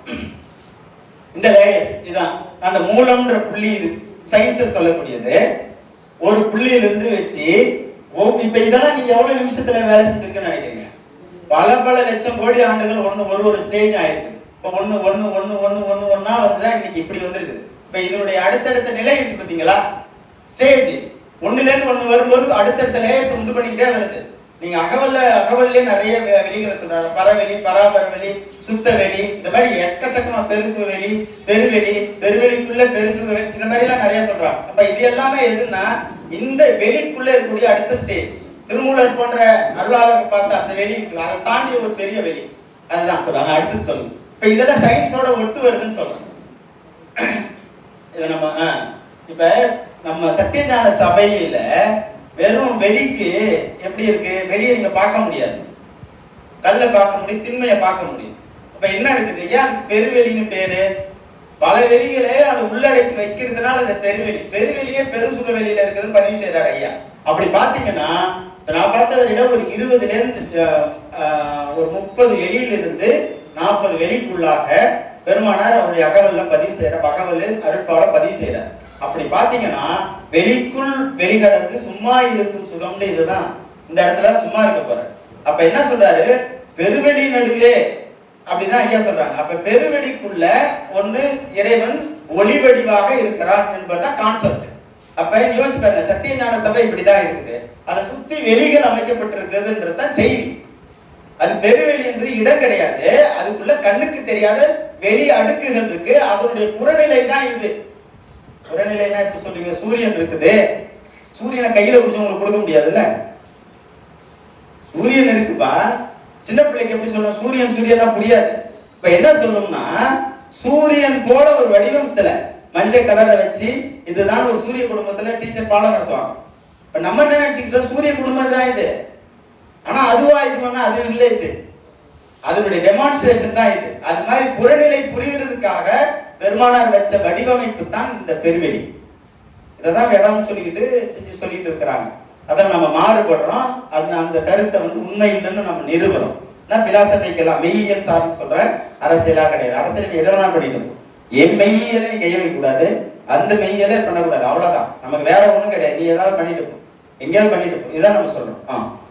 இதுதான் நம்மளுடைய அந்த இது மாதிரிதான் கண்ணுக்கு தெரியாத இந்த பெருவெளிகள் சூழ்ந்து, அதுக்கு நடுவுல தான் இந்த இறைவன் 8 அம்பலத்தில் ஒளியாக இருக்கிறான் என்பதுதான் இந்த பெருவெளி தத்துவம். அந்த பெருவெளி தத்துவத்துல இப்ப பாருங்க, உலகத்தை பல சொல்றான். 11 டைமென்ஷன் இருக்குதுன்னு சொல்றான். நீங்க நம்ப முடியுதா? நமக்கு கண்ணுக்கு தெரிகிற கலர் வேற, மாட்டுக்கும் தவளைக்கும் வேற, விலங்குகளுக்கும் தெரிகிற வண்ணம் வேற.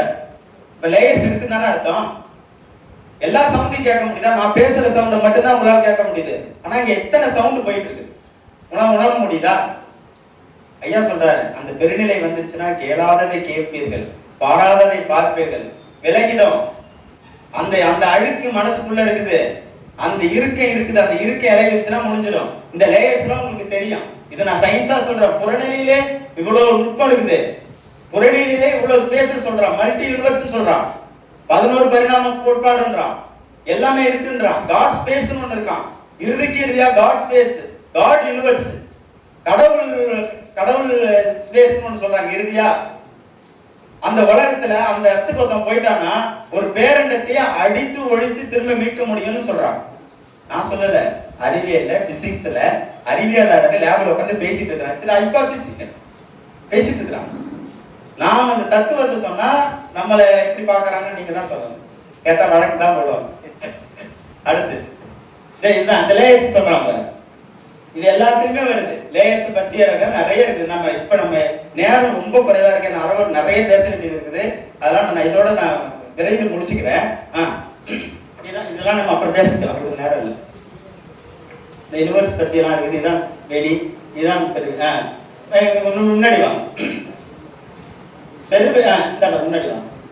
அதான் இப்ப ஒரு கோயில் ஸ்ட்ரக்சர், உடல் தான் கோவில், உள்ளம் பெரும் கோயில், உடம்பு ஆலயம், வல்ல பிரானுக்கு வாய் கோபுர வாசல், தெல்ல தெளிந்தாருக்கு ஜீவன் சிவலிங்கம், கள்ள புலன் ஐந்தும் காலா மணிவிளக்கே அப்படின்னு பாடுறாரு. இப்ப என்னன்னா இதை வச்சுதான் பெருவெளியும் நமக்குள்ள இருக்குது. 2 தத்துவம் இருக்குங்கய்யா. 2 நிலையில நீங்க புரிஞ்சுக்கிட்டா, ஒன்ன புரிஞ்சுக்கிட்டீங்கன்னா உங்களை ஒண்ணுமே பண்ண முடியாது. 2 நிலை இருக்குது, அகம் அகப்புறம் புறம் புறம். இன்னும் சொல்ல போனா ஞானிகளுக்கு 4 நிலை உண்டு, பெருநிலையை அடைந்தவங்களுக்கு 4 நிலை உண்டு. நமக்கு தான் அகம் புறம் 2 நிலை, அவங்களுக்கு அகம் அகப்புறம் புறம் புறப்புறம். எல்லாருக்குமே தெரியும் அது, நமக்கு அதெல்லாம். இப்ப இந்த இடத்துல என்னன்னா கோயில் திருக்கோயில்கள்லாம் எப்படி பட்டிருக்கு யோசிச்சு பாருங்க. இப்படிதான் ஒரு மனித அமைப்புல தான் பாத்துருக்கு. கருவறை, இப்ப இந்த இதுல பாத்தீங்கன்னா அதே மாதிரிதான் கருவறை, முன்மண்டபம், பலிபீடம், பலிபீடம், கொடிமரம், அடுத்தது கோபுரம். இப்படிதான் ஸ்ட்ரக்சர்ல வந்திருக்கு. இந்த ஸ்ட்ரக்சர் எல்லாம் மனித உடம்பு தான்.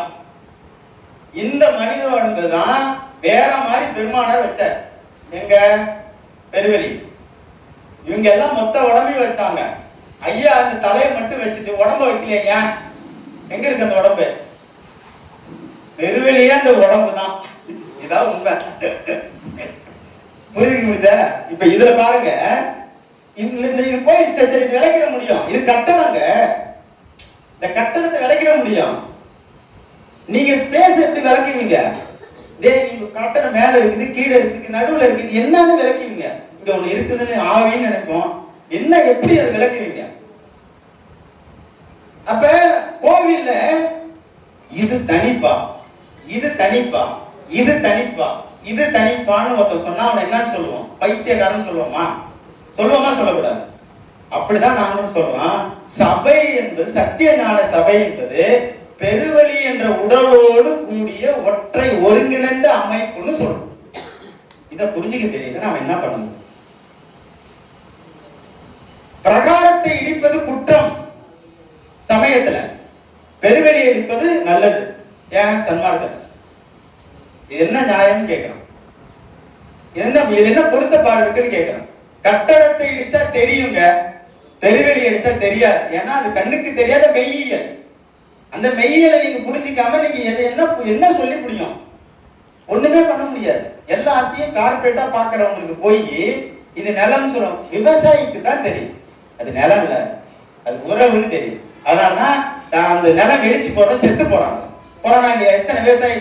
எத்தனை விவசாயி தூக்குமாடி சாவல குடிச்சிட்டு தன் மண்ணுல செத்து போனோம். ஞாபகம் வச்சுங்க, படங்கள்லாம் போய் பாருங்க, சாதாரண விஷயம் இல்லை. ஏன் அந்த நிலம் வெடிச்சு போயிடுச்சுன்னா என் உயிர் வெடிச்சு போன மாதிரி அர்த்தம்னு அவன் நினைக்கிறான், ஃபீல் பண்றான். நம்ம என்ன நினைக்கிறோம்னா, நமக்கு என்னப்பா அதுல நமக்கு என்ன இருக்குது, எதையாவது பண்ணிட்டு போகணும்னு நினைக்கிறோம்.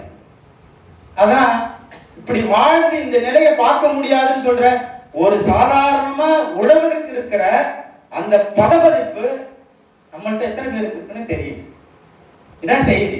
அப்ப இந்த மெய்யியலை நீங்க புரிஞ்சுக்கணும்ன்றதுதான் நம்ம தொடர்ந்து சொல்லிட்டு வரோம். அந்த பெருவெளி இதேதான் இப்ப இதை சொல்றதுலாம். சரி, அடுத்தது போலாம், பேசியாச்சு. இதெல்லாம் நிறைய பாடல்கள் இருக்கு, விளக்க நேரம் இல்லை. இந்த பெருவெளி விவரத்தை ஃபர்ஸ்ட், பெருவெளி விவரத்துல வரும்பொழுது 22/9/2003 நம்ம ஒரு காணொலி போட்டோம். அதுதான் முதல் காணொலி, பெருவெளியை பத்தி. இது மாதிரி இருக்கக்கூடாது அப்படின்னு சொன்னா அதுக்கப்புறம் 2 காணொலி வந்து நம்ம அகவலியில போட்டோம். அதுக்கு பிறகுதான் அதை பத்தியான ஒரு டிபேட் கொஞ்சம் கொஞ்சமா வர ஆரம்பிச்சது. அடுத்து இதுதான் பெருவெளியில நாம ஆணையர்கிட்ட முதலா போய் பேசணும். இதெல்லாம் நீங்க கொஞ்சம் தெரிஞ்சுக்க வேண்டியது, கொஞ்சம் டைம் எடுத்து கொஞ்சம் அருள் கூர்ந்து மன்னிக்கணும்னா இதுக்கு ஒரு 10 நிமிஷம் நான் அதுக்குள்ளே முடிச்சிடுவேன். ஏன்னா பெருவெளியை பத்தி சொல்லும் போது என்னென்ன நம்ம நடந்திருக்கு அப்படின்னு சொன்னாதான் அது நமக்கு புரியும். இதுல ஐயா வந்திருக்காங்க, பரசுராமன் ஐயா வந்திருக்காங்க, அவங்க நல்லூர் ஐயா வந்திருக்காங்க, அவங்க முருகன் எல்லாம் நாங்க 5 பேர் தான் அங்க போய் மனு கொடுத்தோம். எல்லாம் இந்த மாதிரி இருக்குன்னு சொன்னா யாருமே அதை கண்டுக்கல, எல்லாம் மேலோட்டமா பேசிட்டு இருக்குது. அது இஷ்டத்துக்கு என்னதான் பிரச்சனை, யார்ட்டு ஈஓட்டு கேட்கல, ஏட்டு கேட்கல, என்னதான் பிரச்சனை ஒன்னும் தெரியல. மனு கொடுத்த போய் வேற ஈஓ இருக்காரு, ஈஓட்ட தான் நின்று பேசுறோம். அந்த ஆணையர் வந்து அதட்டினாரு, உனக்கெல்லாம் நான் பதில் சொல்லணுமான்னு. சரி ஏதோ சொல்லிட்டாங்க, முறை நாங்க கொடுக்க வேண்டியது, நாங்க வந்து சர்மாருக்கு அடி தடியா போக முடியும். சரிங்கய்யா ஏதாவது பார்த்து செய்யுங்கய்யா, ஏதாவது செஞ்சிடாதீங்கன்னு கெஞ்சிட்டு தான் வந்தான். ஆனா அவனுக்கு தெரியாது இப்படி ஒரு பிரளயம் கூட 5 பேர் வந்துருக்குன்னு தெரியாது. நம்ம 5 பேர் தான் 100 கோடி ப்ராஜெக்டை நிறுத்திருக்கோம். சாதாரண விஷயம் கிடையாது, எளிமையான மகன் தான். போறதுக்கு காசு இருக்காதுன்ட்ட, ஆனா நான் நிப்பேன். ஏன்னா இது இந்த நெறி என்னுடைய நெறி, இது என்னுடைய மண்ணு அப்படின்ற உணர்ச்சி எனக்கு வந்துருக்கு. அது இயல்பாக நிக்கிறோம், அது வேற. இது இந்த செய்தியை போட்டும் போது 9 அதாவது 8/12 கொடுக்குறோம், செய்தித்தாள்ல வருது, எல்லா இடத்துலயுமே அது பெரிய பரபரப்பா பேசப்படுது. இந்த முதல்ல பெருவெளி பத்தி இந்த போராட்டம் பத்தியான முதல் செய்தி இதுதான் அப்படின்னு தான் நினைக்கிறேன். ஏன்னா யாரும் மனு அதுக்கு முன்னாடி போய் நேரா பார்த்து இந்த மாதிரி செய்திலாம் வரல, அதெல்லாம் பாக்குறோம். அடுத்து இதெல்லாம் செய்தி வந்துச்சு. இந்த கட்டத்துலதான் நம்ம அடுத்த கட்டம் யோசிக்கும் போதுதான் இந்த ருத்ரஞான சிதம்பர சேவை இயக்கம், அவங்க ராஜேந்திர பிரசாத் ஐயா வந்திருக்காங்க, அவங்களுடைய ஒருங்கிணைப்புல இந்த மாதிரி ஒரு நிகழ்ச்சின்னு இது பார்த்தோம். அதுக்கப்புறம் நம்ம எல்லாமே அந்த நிகழ்வுல யார் செஞ்சா என்ன, இந்த மகனை காப்பாத்தாலும் நம்ம போகணும் அப்படின்ற எல்லாருமே அந்த இடத்துல போகணும். நம்மளுடைய வெங்கட்ராமன் ஐயா இவங்க எல்லாம் போனோம். அதுக்கு முன்னாடி அந்த அடக்குமுறைகள்லாம் பத்தி ஐயா சொல்லிட்டாரு, அதுல எல்லாருமே கலந்துருக்கலாம். அவ்வளவு அடக்குமுறை நம்ம ஐயா தான் ரொம்ப திரும்ப பேச வேண்டாம்னு நினைக்கிறேன். அவ்வளவு கொடுமை, அவ்வளவு அழுத்தம், நம்ம சன்மார்க்க நண்பர்களை எவ்வளவு இழிவாப்படுத்த முடியும். அந்த இதெல்லாம் ஷீட்டை கிழிச்சு போட்டு இரவுல வந்து தங்குறவங்களை காலால் முடிச்சு ஏன்னா கிடப்பையில அப்படின்னு காவல்துறை பேசுறது, கைது பண்றவங்க மிரட்டுறது, அந்த ஒருங்கிணைப்பாட்டை தூக்கி வச்சதுக்கு அவ்வளவு பிரச்சனை பண்ண. நாம போனோம், உன்னால என்ன பண்ண முடியும்னு சொல்லுங்க, ஆஃப் பண்ணுங்க. முடியாது, உன்னை என்ன செய்யுது, இது பிரைவேட் இடம், சபையில் வைப்பாங்க, உனக்கு என்னப்பா அப்படின்னு போலீஸ் எதிர்த்து கேட்டான் அப்படின்னு போயிட்டான். அதுக்கப்புறம் தொந்தரவு தெரியும், ஐயாவுக்கு தெரியும். அதுக்கப்புறம் அது செய்யக்கூடாதுன்றத ரொம்ப கவனமா பாத்துக்கிட்டாங்க. அதுக்கப்புறம் நாங்க நடந்து போய் கலெக்டர் மனு கொடுத்து தான் வந்தோம். அதெல்லாம் வேற, நம்ம இதெல்லாம் ஐயாலாம் பேசுறது, நம்மலாம் அந்த பெருவெளிக்கு நிறைய பேசணும். அதுக்கான இது அதுக்கப்புறம் தான் நம்ம சென்னை கடலூர்ல எங்க நமக்கு எந்த இடத்துல மிதிப்படுகிறாயோ அங்கேயே 70 தான் வீதம், அதுதான் சரியானது.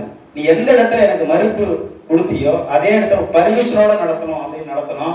அதுதான் வேண்டுகோள் ஆர்ப்பாட்டம். நீ வள்ளலார் பணி தெய்வத்தமிழ் பேரவை ஆன்மீக அமைப்பு எல்லாரும் வந்தானே அவங்களாம் இணைச்சுதான் நம்ம இந்த அறவோர்கள் எல்லாமே வச்சு மணியரசன் தலைமையில. ஏன்னா அவங்க ஒரு ஆள் நமக்கு தேவை.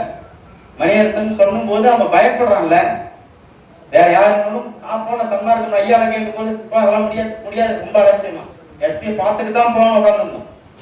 ஒரு நாள் யூரி விட போக உட்காந்துருந்தார் ஐயா. அந்த நிறைய இதெல்லாம் சொல்ல முடியாது, ஏன்னா நேரம் காரணமா.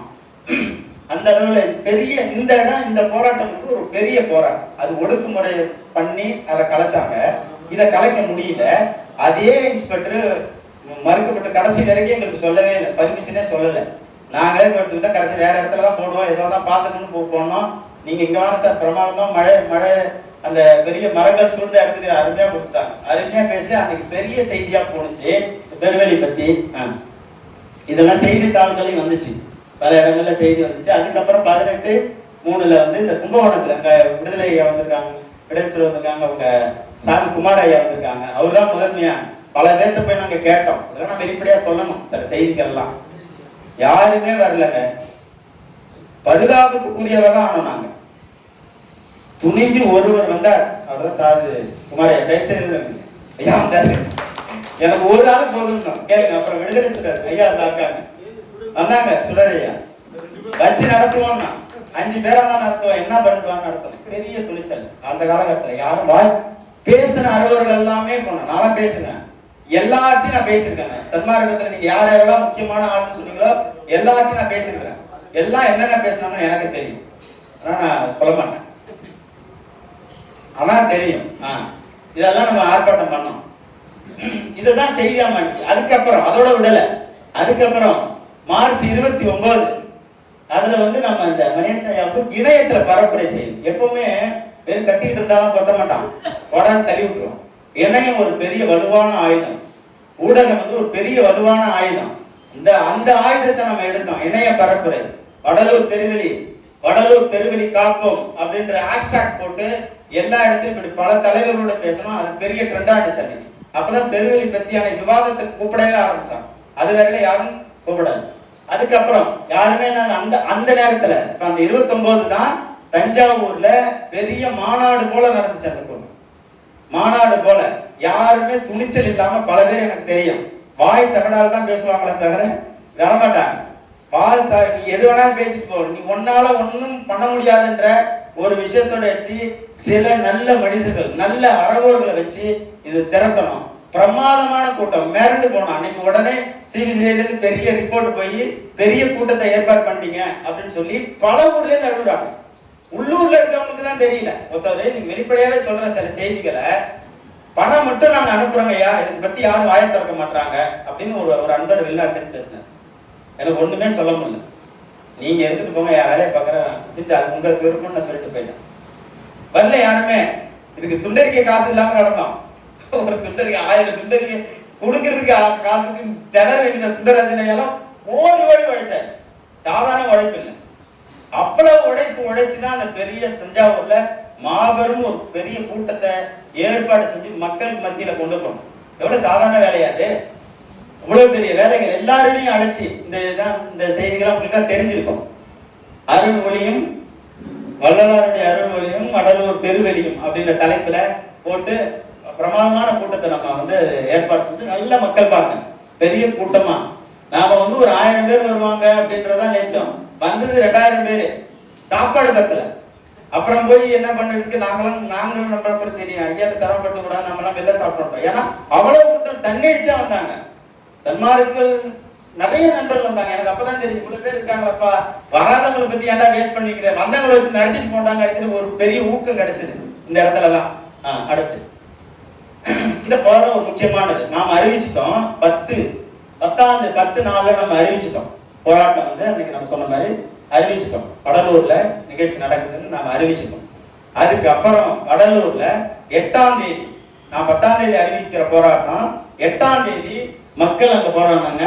அதுல எல்லாருமே கைது பண்ணி கிட்டத்தட்ட எல்லாருக்குமே பிடிவாண்மை எல்லாருமேலையும் வழக்கு போட்டாங்க. அங்கேயே போட்டாங்க. பார்வதிபுரம் மக்கள் மட்டும்தான் அப்படின்னு சொல்லும் போது அதுல நம்முடைய முருகன் ஐயா கலந்துக்கிட்டாரு. நம்ம முருகன், அவங்களுடைய மணிமாறன், இவங்கெல்லாம் நம்ம பணியகத்தினுடைய பொறுப்பாளராக போய் கலந்துக்கிட்டாங்க. அவங்க மேல வழக்குது நான்கையில போட்டாங்க. சாது சுப்பிரமணியம் இவங்க எல்லாமே இருந்தாங்க. அவர் காரை விட்டு ஜாமீன் காரை எடுத்துட்டாரு. வச்சிருந்த காரை எடுத்து காசு இல்லைன்னு காரை எடுத்து வேலையில பண்ணோம். ஜாமீனுக்கு காசு இல்லைன்னு சொல்லி இவ்வளவு வேலைகள் நடந்துட்டு இருக்குது. ஆனா யாருக்கும் அதெல்லாம் வெளியில தெரியுது. இந்த மாதிரி அரங்கத்துல எப்பயாவது பேசினாதான் வாய்ப்பு இருந்ததுனாதான் அவ்வளவு சிரமப்பட்டுதான் இந்த நிகழ்ச்சி தான் 10ஆம் தேதி அந்த நிகழ்வு. அதுல சின்னப்பட்டான் இருந்தாலும் அது நடக்கும். நீ என்ன ஒடுக்குமுறை வழக்கு போட்டு பயமுறுத்தினாலும் நாங்க செய்வோம்னு சொல்லி 10ஆம் தேதி நம்ம பண்ணோம். வாங்க, பெரியது கிட்டத்தட்ட இது செய்தித்தாள்ல வந்த எண்ணிக்கை வந்தது 1000 பேர், கலந்துகிட்டவங்க 800 பேர், கைதானது 800 பேர், வழக்கு போட்டது 300, நிறைய 500 பேருக்கு மேல மண்டபத்தில் வச்சது எல்லாருக்கும் தெரியும். இதுலயே எல்லாமே வந்திருந்தாங்க, பல பேர் வந்திருந்தாங்க. அதுல வச்சிருந்தாங்க ஒடுக்குமுறைகளுக்கு எதிராக பயப்படக்கூடாது. ஒரு சுத்த சன்மார்க்கி என்றால் 0 பயம் இருந்தா அவன் கண்ணுல பயம் தெரியக்கூடாது. அவன் தான் சுத்த சன்மார்க்கி. ஏன்னா சொல்லிக்க கூடாது. நான் சொல்லல, ஐயா சொல்ற, நான் சொல்லவே இல்லை. 0 பயம் இருக்கணும், துணிச்சல் இருக்கணும். பெருமானாருக்கு துணிச்சல் இருந்துச்சு. பெரிய பெரிய ஆதீனங்கள் எதிர்த்தாங்க, பெரிய பெரிய ஆதிக்கவாதிகள் எதிர்த்தாங்க. எளிய மனிதன், ஒற்றை உடையோடு இருக்கிற எளிய மனிதன், பார்ப்பதற்கு ஒல்லியாக இருக்கிற ஒற்றை மனிதன் வென்றாரா இல்லையா? வென்றாரா இல்லையா? இன்றைக்கு காலத்தில் அவர் நிற்பார், எப்பொழுதும் நிற்பார். கோடைகளுக்கு வரலாறு வாய்ப்பு அளிப்பதில்லை, காலத்தில் அழிவார்கள். காலத்தை எவன் வெல்லுகிறானோ, எவன் மரணத்தை வெல்லுகிறானோ அவனே காலத்தை வென்றவனாவன், அவன் தான் சாகா பிள்ளை. அந்த துணிச்சல் நமக்கு வரணும். வள்ளலாருடைய புகழ் பாடுதுன்னா அவருடைய பேக்ரவுண்ட் என்ன, ஹிஸ்டாரிக்கல் பேக்ரவுண்ட் சொல்லுவாங்க ஒரு ரிசர்ச்ல. அதோட பேக்ரவுண்ட் என்ன, நமக்கு அவன் எப்படிப்பட்ட எந்த குடும்பத்திலேருந்து வந்தாங்க அப்படின்றது இருக்குல்ல, எந்த சூழல்ல அவன் இருந்தான்னு தெரியுதுல்ல. சாதாரணமா 2வது படிச்சிருப்பான், என்னடா 2வது படிச்சிருக்கானோ, அவன் குடும்பத்துக்கு பேக்ரவுண்ட் பார்த்தாதான் தெரியும். அவன் குடும்பத்துல முத தத்தி 2வது ஒரு ஆள் படிச்சுட்டு வெளில வந்துருக்கும். அவன் சூழல் அந்த மாதிரி. இந்த பெருவெளியில நமக்கு பல பேரை நல்ல வெளிச்சம் போட்டு யார் யார் எப்படின்றதுல வெளிச்சம் போட்டும் பெருமானார் காமிச்சதும் ஒரு நல்ல வாய்ப்பு. அதை நல்லா தொடர்ந்து நம்ம நடத்தணும். இது கூட்டு வழிபாட்டு, ஜோதி வழிபாடு, பெருவெளியை காக்கணும்னு சொல்லி அங்கங்க நடந்தது. அதே போல தமிழ்நாடு முழுவதும், இது தமிழ்நாடா மொத்த தமிழ்நாட்டுக்கும் மாத்தணும்னு சொல்லி 7 இடங்கள்ல பல விருத்தாச்சலம், தஞ்சாவூர், திருச்சி உண்ணாவிரத போராட்டத்தை அறிவிச்சோம். உண்ணாநிலை அப்படின்னு பண்ணோம். அதுல சில பேருக்கு போலீஸ் பர்மிஷன் கொடுக்காம ஆர்ப்பாட்டமா நடத்துங்கன்னு சொன்னாங்க பல இடங்கள்ல. அது எல்லாமே அந்தந்த தகையில யாரும் பின்வாங்கல. சொன்ன 6 இடங்கள்ல 6 இடங்களும் செஞ்சோம். ஒரு பிரச்சனையும் இல்லை. அதுக்காக பாருங்க, இதெல்லாம் சென்னை. இப்ப சென்னை சொல்லும் போது நம்ம ராஜா ஐயா சொல்லணும். ஐயா சொன்ன மாதிரி ராஜா ஐயா கட்டாயம் சொல்லணும். இதேதாங்க எப்படி நம்ம சாது குமார ஐயாவுக்கு நடந்ததோ, சென்னையில ரொம்ப மோசம். திரும்புற இடத்துல சபை இருக்குது, ஒரு ஆள் வரமாட்டாங்க ஐயா, ஒரு நாள் வரமாட்டாங்க ஐயா, எவ்வளவு வந்தாங்களோ போலீஸ் பிடிச்சிருவாங்களா, கலெக்ட் பண்ணிடுவாங்க குடும்பமா. என்னத்துக்கு அப்புறம் வெள்ளற பேசுறேன், என்னத்துக்கு வெள்ளற பேசுறேன், அவ்வளவு மன உளைச்சல் ஆயிட்டாரு. அவரை தேர்ந்தெடுத்தே பெரிய படம் இருக்குது. ஆனால் நாம சொல்ற மாதிரி தெய்வத்தால் ஆகாத முயற்சி தன் மெய்வெறுத்த கூலி தரும். முயற்சி செஞ்சுக்கிட்டே இருந்த யாரு வரலாம்னு 10 பேர் உட்கார்ந்து சுந்தரராஜனி அங்க போயிட்டார், நீங்க அங்க போங்க தஞ்சாவூர் வேற இடத்துக்கு பார்த்து பிரான்ச்சை மாத்துங்கன்னு சொல்லி போய் ஒன்னொரு காலில் விடாத கரையா எல்லா இடத்துக்கும் போய் பார்த்து அந்த கூட்டத்தை, இந்த சென்னை கூட்டத்தை இது பண்றதுக்குள்ள அவ்வளவு பாடம் ஆயிடுச்சு. சென்னையில எத்தனை சன்மார்க்கிகள் இருக்காங்க, அது ஒரு கொஸ்டினோட நிறுத்துறேன். நெக்ஸ்ட் அடுத்து ஐயா, உங்க வேலைக்காரன் ஐயா, இப்ப நாங்க இந்த பயங்கர, அதாவது பிரசாத் ஐயாவுக்கும் சரி நமக்கும் சரி மற்ற சுந்தரம் ஒரு மாதிரியான மனநிலை இருந்துச்சு. ஒரு நம்ம நிலம் போகும்போது ஒரு பதட்ட நிலை உருவாக்கல. அனாதையா நின்றுடுவோமோ, இருக்கிற கொஞ்ச நிலமும் ஒருத்தன் தூக்கிட்டு போறான்னு ஒரு அனாத நிலை இருக்கும்ல ஒருத்தவனுக்கு. அது அகதிக்கு தான் தெரியும், நிலத்தை பத்தி நமக்கு என்ன தெரியும். அந்த நிலைக்கு என்ன சூழல் இருந்தோ அந்த சூழல்ல தான் போயிருந்தோம். அப்பதான் நம்ம பாருங்க, விளக்கரையை பார்க்காத யாருக்க முடியாது. உணவில்லாத, அந்த திட உணவு இல்லாம இருந்த நம்ம சன்மார்க்கத்தை ஓரளவு சொல்லிக்கிற மாதிரி இவங்க எல்லாம் இருந்திருக்காங்கப்பா அப்படின்னு நம்ம சொல்லிக்கிறோம்ல, அந்த அளவுக்கு இருந்த ஒரு நல்ல மனிதர். அவர் அந்த இதுல வந்துட்டார். பெருவெளி பிறந்தா அவர் வந்தார். பெருவெளி எக்காரணத்துக்கு கொண்டு பேசின பேச்சு, எக்காரணத்துக்கு கொண்டும் பெருவெளியை விடவே கூடாது. இது என்னுடைய அப்பா முதல்ல சொன்னது அப்படின்னு சொன்னாரு. இதெல்லாம் கூடவே கூடாது. அந்த துணிச்சல் இருக்கு பாருங்க, வாய்ப்பே. அவருக்காக அந்த சென்னை பிரஸ் மீட் வச்சோம். சென்னை பிரஸ் மீட்ல அவங்களுடைய விஸ்வா ஊடகவியலாளர் வந்திருக்காங்க. அவங்களுடைய ஒருங்கிணைப்புல உங்களுடைய பிரஸ் மீட் வச்சு பேசணும். இந்த மாதிரி எந்தெந்த வாய்ப்பெல்லாம் நீங்க யோசிச்சு பாருங்க. எந்தெந்த களத்துல இருக்குதோ, எங்கெங்கெல்லாம் வாய்ப்போ அங்கெல்லாம் அடிச்சு தூக்கிட்டு போயிட்டே இருக்கணும். நெக்ஸ்ட் இதெல்லாம் அடுத்தது நம்முடைய தமிழ் வேங்கை ஐயா, இளங்கோ ஐயா அவங்களுடைய தலைமை, அவங்களுடைய ஒருங்கிணைப்புல விழுப்புரத்தை ஒண்ணு வச்சாங்க. அதுலயும் நம்ம போய் இந்த சட்டம் அப்பெல்லாம் வழக்கு இல்லாத நிலை, அப்பதான் வழக்கு போடுறாங்க. அதுக்கு முன்னாடி நம்ம சட்டத்துக்கு போகணும்னு பேசிட்டு இருக்கிற நேரத்துல அது நம்ம அந்த நிகழ்வு அப்ப நம்ம போயிருந்தோம் விழுப்புரத்துல. அதே போல இங்க பார்வதிபுரம், இந்த முன்னாடி பார்வதிபுரத்துல சில நண்பர்கள் கூட பார்வதிபுரம் மற்ற அவங்களுக்குலாம் எல்லாம் வாங்க, ஒரு ஆலோசனைக்கு வாங்கன்னு சொன்னாங்க. அப்போ போய் நம்ம போய் இந்தாங்க முன்னாடி அவங்க மண்டபத்துல ஏற்பாடு செஞ்சிருந்தாங்க. அதுல போய் நம்ம பேசிட்டு வந்தோம். அது மாதிரி நம்ம என்ன செய்யணும் அப்படின்றத பத்தி. அடுத்து ஐயா, இப்ப இந்த பெருவெளியில மணியரசன் ஐயா ஒரு பெரிய அளப்பரிய பங்கு. உண்மையிலே சன்மார்க்கன்றதெல்லாம் நம்ம நன்றி சொல்லணும். அந்த அளவுக்கு அவருடைய வயது, அவருக்கு இருக்கிற கமிட்மெண்ட்ஸ், அவருக்கு இருக்கிற நிறைய விஷயங்களை பண்ணாலும் வள்ளலார் மீது இருக்கிற ஒரு பிடிப்பும், ஒரு தமிழர் ஆன்மீகம் எப்பொழுதும் அது சிதையக்கூடாதுன்ற ஒரு நம்பிக்கையில தொடர்ந்து மக்களை சந்திச்சு தொடர்ந்து நம்மளுக்கு வழிகாட்டிட்டு இருக்காங்க. அவங்க சபைக்கு நிருபா இந்த இதெல்லாம் காமிச்சோம். ஐயா விஸ்வா ஐயா படம் அவங்களாம் வந்தாங்க, எல்லாம் போய் பார்த்தோம். அடுத்து அப்பெல்லாம் பிபிசி பிபிசிலேருந்து பேசணும்னா பிபிசி இதில் அவங்க பேசினாங்க, இந்த அம்மா சாரதா அம்மா பேசினாங்க, அது சென்னையிலேருந்து. அவங்கள வச்சு நீங்கள் முதல்ல அதை காட்சிப்படுத்துங்கன்னு. இதுக்குள்ள ஒரு உள்ள அரசியல் இருந்துச்சு, அதை இப்போ பேச வேண்டாம். அங்கே போய் சமன்ற பேரில் அவங்க எல்லா இடத்துலையுமே பேசினாங்க. அப்போ பெருவெளியில் போட்டு மக்களை அழைச்சி போய், மக்கள் என்கிட்ட கேட்கறதுக்காக மக்களை போய் கேளுங்க, அப்போதான் உண்மையான நிலவரம் தெரியும்னு மக்களை அழைச்சிட்டு போய் அங்கே கொடுத்து பேச இந்த நிகழ்வு. அப்புறம் 23/12/2024 பூசணத்துல வந்து தைப்பூசத்துல வந்து தோண்டப்பட்ட குடிகளை நீக்கணும் அப்படின்னு சொல்லி நம்ம மனு கொடுத்தோம். அதுக்குடைய நகல் காப்பி நம்ம வந்து அங்க போய் முருகனையா தலைமையில அது போயிட்டு வரணும். இது வந்து நம்ம விழுப்புரத்துல நம்ம அந்த நிகழ்வுகளை ஏற்பாடு பண்ணாங்க. பிரசாத் ஐயா அவங்கள ஏற்பாடு செஞ்சிருந்தாங்க அந்த நிகழ்வுல இது. அடுத்தது நாம் தமிழர் கட்சியினுடைய அந்த தலைமை ஒருங்கிணைப்பாளர் சீமானவர்கள், அவர் வந்து இந்த நம்ம ஒரு வடலூர் வேற ஒரு கூட்டத்துக்கு வராரு. அவர் சிதம்பரத்துல தங்கியிருந்தார். அவர் நம்ம அந்த போராட்டம் பண்ணும்போதெல்லாம் சில அறிக்கைகள் கொடுத்துட்டு இருந்தார் கண்டிச்சு. இப்போ எல்லா அரசியல் கட்சியும் பேசினாங்க. அந்த வகையில சிதம்பரத்துக்கு வந்தோடனே இப்போ நான் போனோடனே அவர் நம்ம கூட அது என்னன்னு நமக்கு பத்தி தெரியல அப்படின்னா அப்புறம் ஃபர்ஸ்ட் டைமா வராரு. நாம தான் அந்த பெருவெளியை பத்தி என்னென்ன இருக்குது, அவருடைய அந்த தர்மசாலை இது எல்லாத்துலயுமே போய் பார்த்து அந்த கல்வெட்டுகள்லாம் காமிச்சு அது என்ன ஸ்ட்ரெச் அது அப்படின்றதெல்லாம் விளக்கும். அதுக்கப்புறம் தான் அவரு நிறைய வரலாறை பத்தி நிறைய பேசினாரு. அப்புறம் அந்த வழக்கறிஞர், இதுக்கு முன்னாடி நிறைய நிகழ்வு நடந்துச்சு. ஏன்னா நம்ம பிரசாத் ஐயா, மூசா இளங்கோவன் அவங்களாம் நம்ம சிதம்பரத்துல ஒரு டிராப்டிங் எப்படி வந்து வழக்கை பத்தி ஒண்ணுமே தெரியாது, ஆனா நாம அதை பத்தி சொல்லணும் அப்படின்னு சொல்லி நம்ம கடுமையான அந்த முயற்சியில எல்லா அறிஞர்கள் கூப்பிட்டு என்னென்னலாம் பண்ணி விஸ்வா ஐயா, பிரசாத் ஐயா, மூசா இளங்கோவன் நாமெல்லாம் ஒரு சின்ன இது பண்ணி டிராப்டிங் பண்ணி ஆங்கிலத்தில் மொழிபெயர்த்து வழக்கறிஞர் நம்ம கொடுத்து அதுக்கு நம்ம ஒரு இதாக பண்ணியிருந்தோம். ஒரு கேஸ் இன்னும் நல்லா வலுவாக்குறதுக்கான பாயிண்ட்ஸ் எல்லாம் நம்ம எடுத்து கொடுத்துருந்தோம். அவர் அந்த வழக்க விசாரிச்சிட்டப்ப பேசிக்கிட்டே இருக்காரு. நம்ம பேசுறதெல்லாம் அவருக்கு வந்து ஒரு கற்பனையான, நீங்க ஸ்பாட்டுக்கு வந்து பாருங்கன்னு அப்புறம் அவங்க பிரசாதைய தலைமை அவர் அழைச்சிட்டு வந்து முதல்ல ஸ்பாட்டை பாருங்கன்னு சொன்னாரு. அப்போ வரும்போது அவங்கள நம்ம வந்து பார்த்து அதுக்கான இன்னும் சில மெட்டீரியல்லாம் கொடுத்து பேச வச்சோம். பாயிண்ட் இது மாதிரி இருக்குது அப்படின்னு சொல்லி. அப்போ ரொம்ப கடுமையான காலம். இப்ப இது வந்து போர்க்களமானது வரலாறு பெருவெளி, இதை பத்தி நிறைய ஆர்டிகல்ஸ் வந்துச்சு. அதில் நாம அந்த அதை பத்தி கருத்துக்கள் சொன்னோம். அடுத்து இது வந்து இது ஒரு அகைன்ஸ்ட் இந்த இதுல வந்து நம்ம பல ஊடகங்கள்ல பேசணும். என்னென்ன பல ஊடகங்கள் நான் சும்மா ஒண்ணுக்கு மட்டும் போடுறேன், காமிக்கணுன்றதுக்காக காமிக்கிறோம். இது மாதிரி நிறைய ஊடகம் முன்னாடி இது மாதிரி இருக்குது. அந்த நேரத்துல சுகிசிவம் வந்தார். சுகிசிவம் வந்து ஆஹா பிரமாதமா இருக்குது இதெல்லாம் நீங்க அப்படின்னு ஒரு முக்கியமான அறிக்கை ஒன்று கொடுத்தாரு. சுகிசிவம் ஐயா மேல ஒரு பெரிய மதிப்பு உண்டு.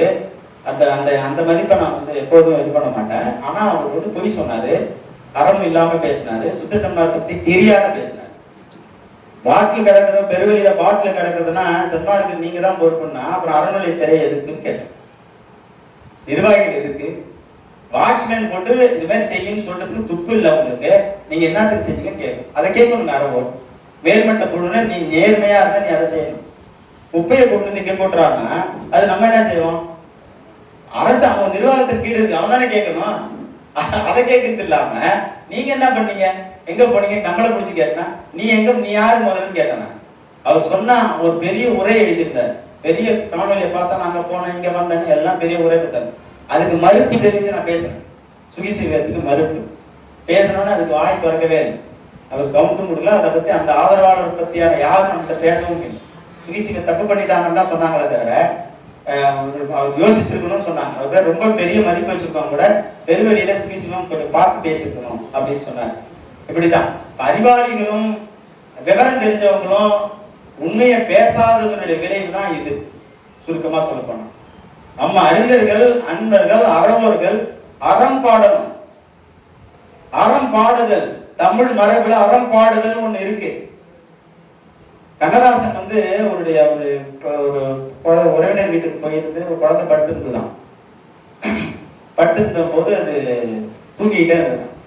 அவருக்கு தூங்கிட்டே இருந்து ஒரு கைதி வச்சுட்டு போயிட்டாங்க. ஒரு மாதத்துல அந்த குழந்தை இறந்துருச்சு. அப்ப அவரு அந்த தப்ப இந்த பாட்டை அந்த குழந்தைக்கு தூங்கிட்டே இருந்து சொல்லி நெகட்டிவா பாடிட்டாரு.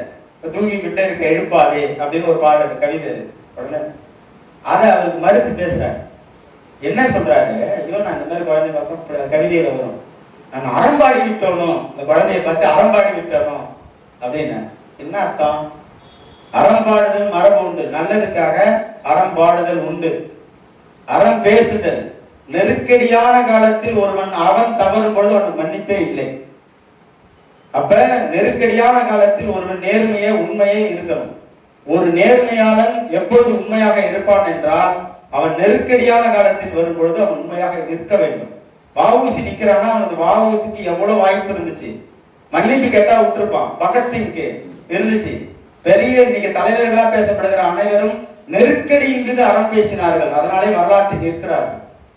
நாம் என்ன பேசினோம், நாம் என்ன செய்தோம் என்று அவர்களுக்கு முடியும். என்னுடைய மனசாட்சி படி நாம் ஏதோ ஒன்று பண்ணிட்டோம்.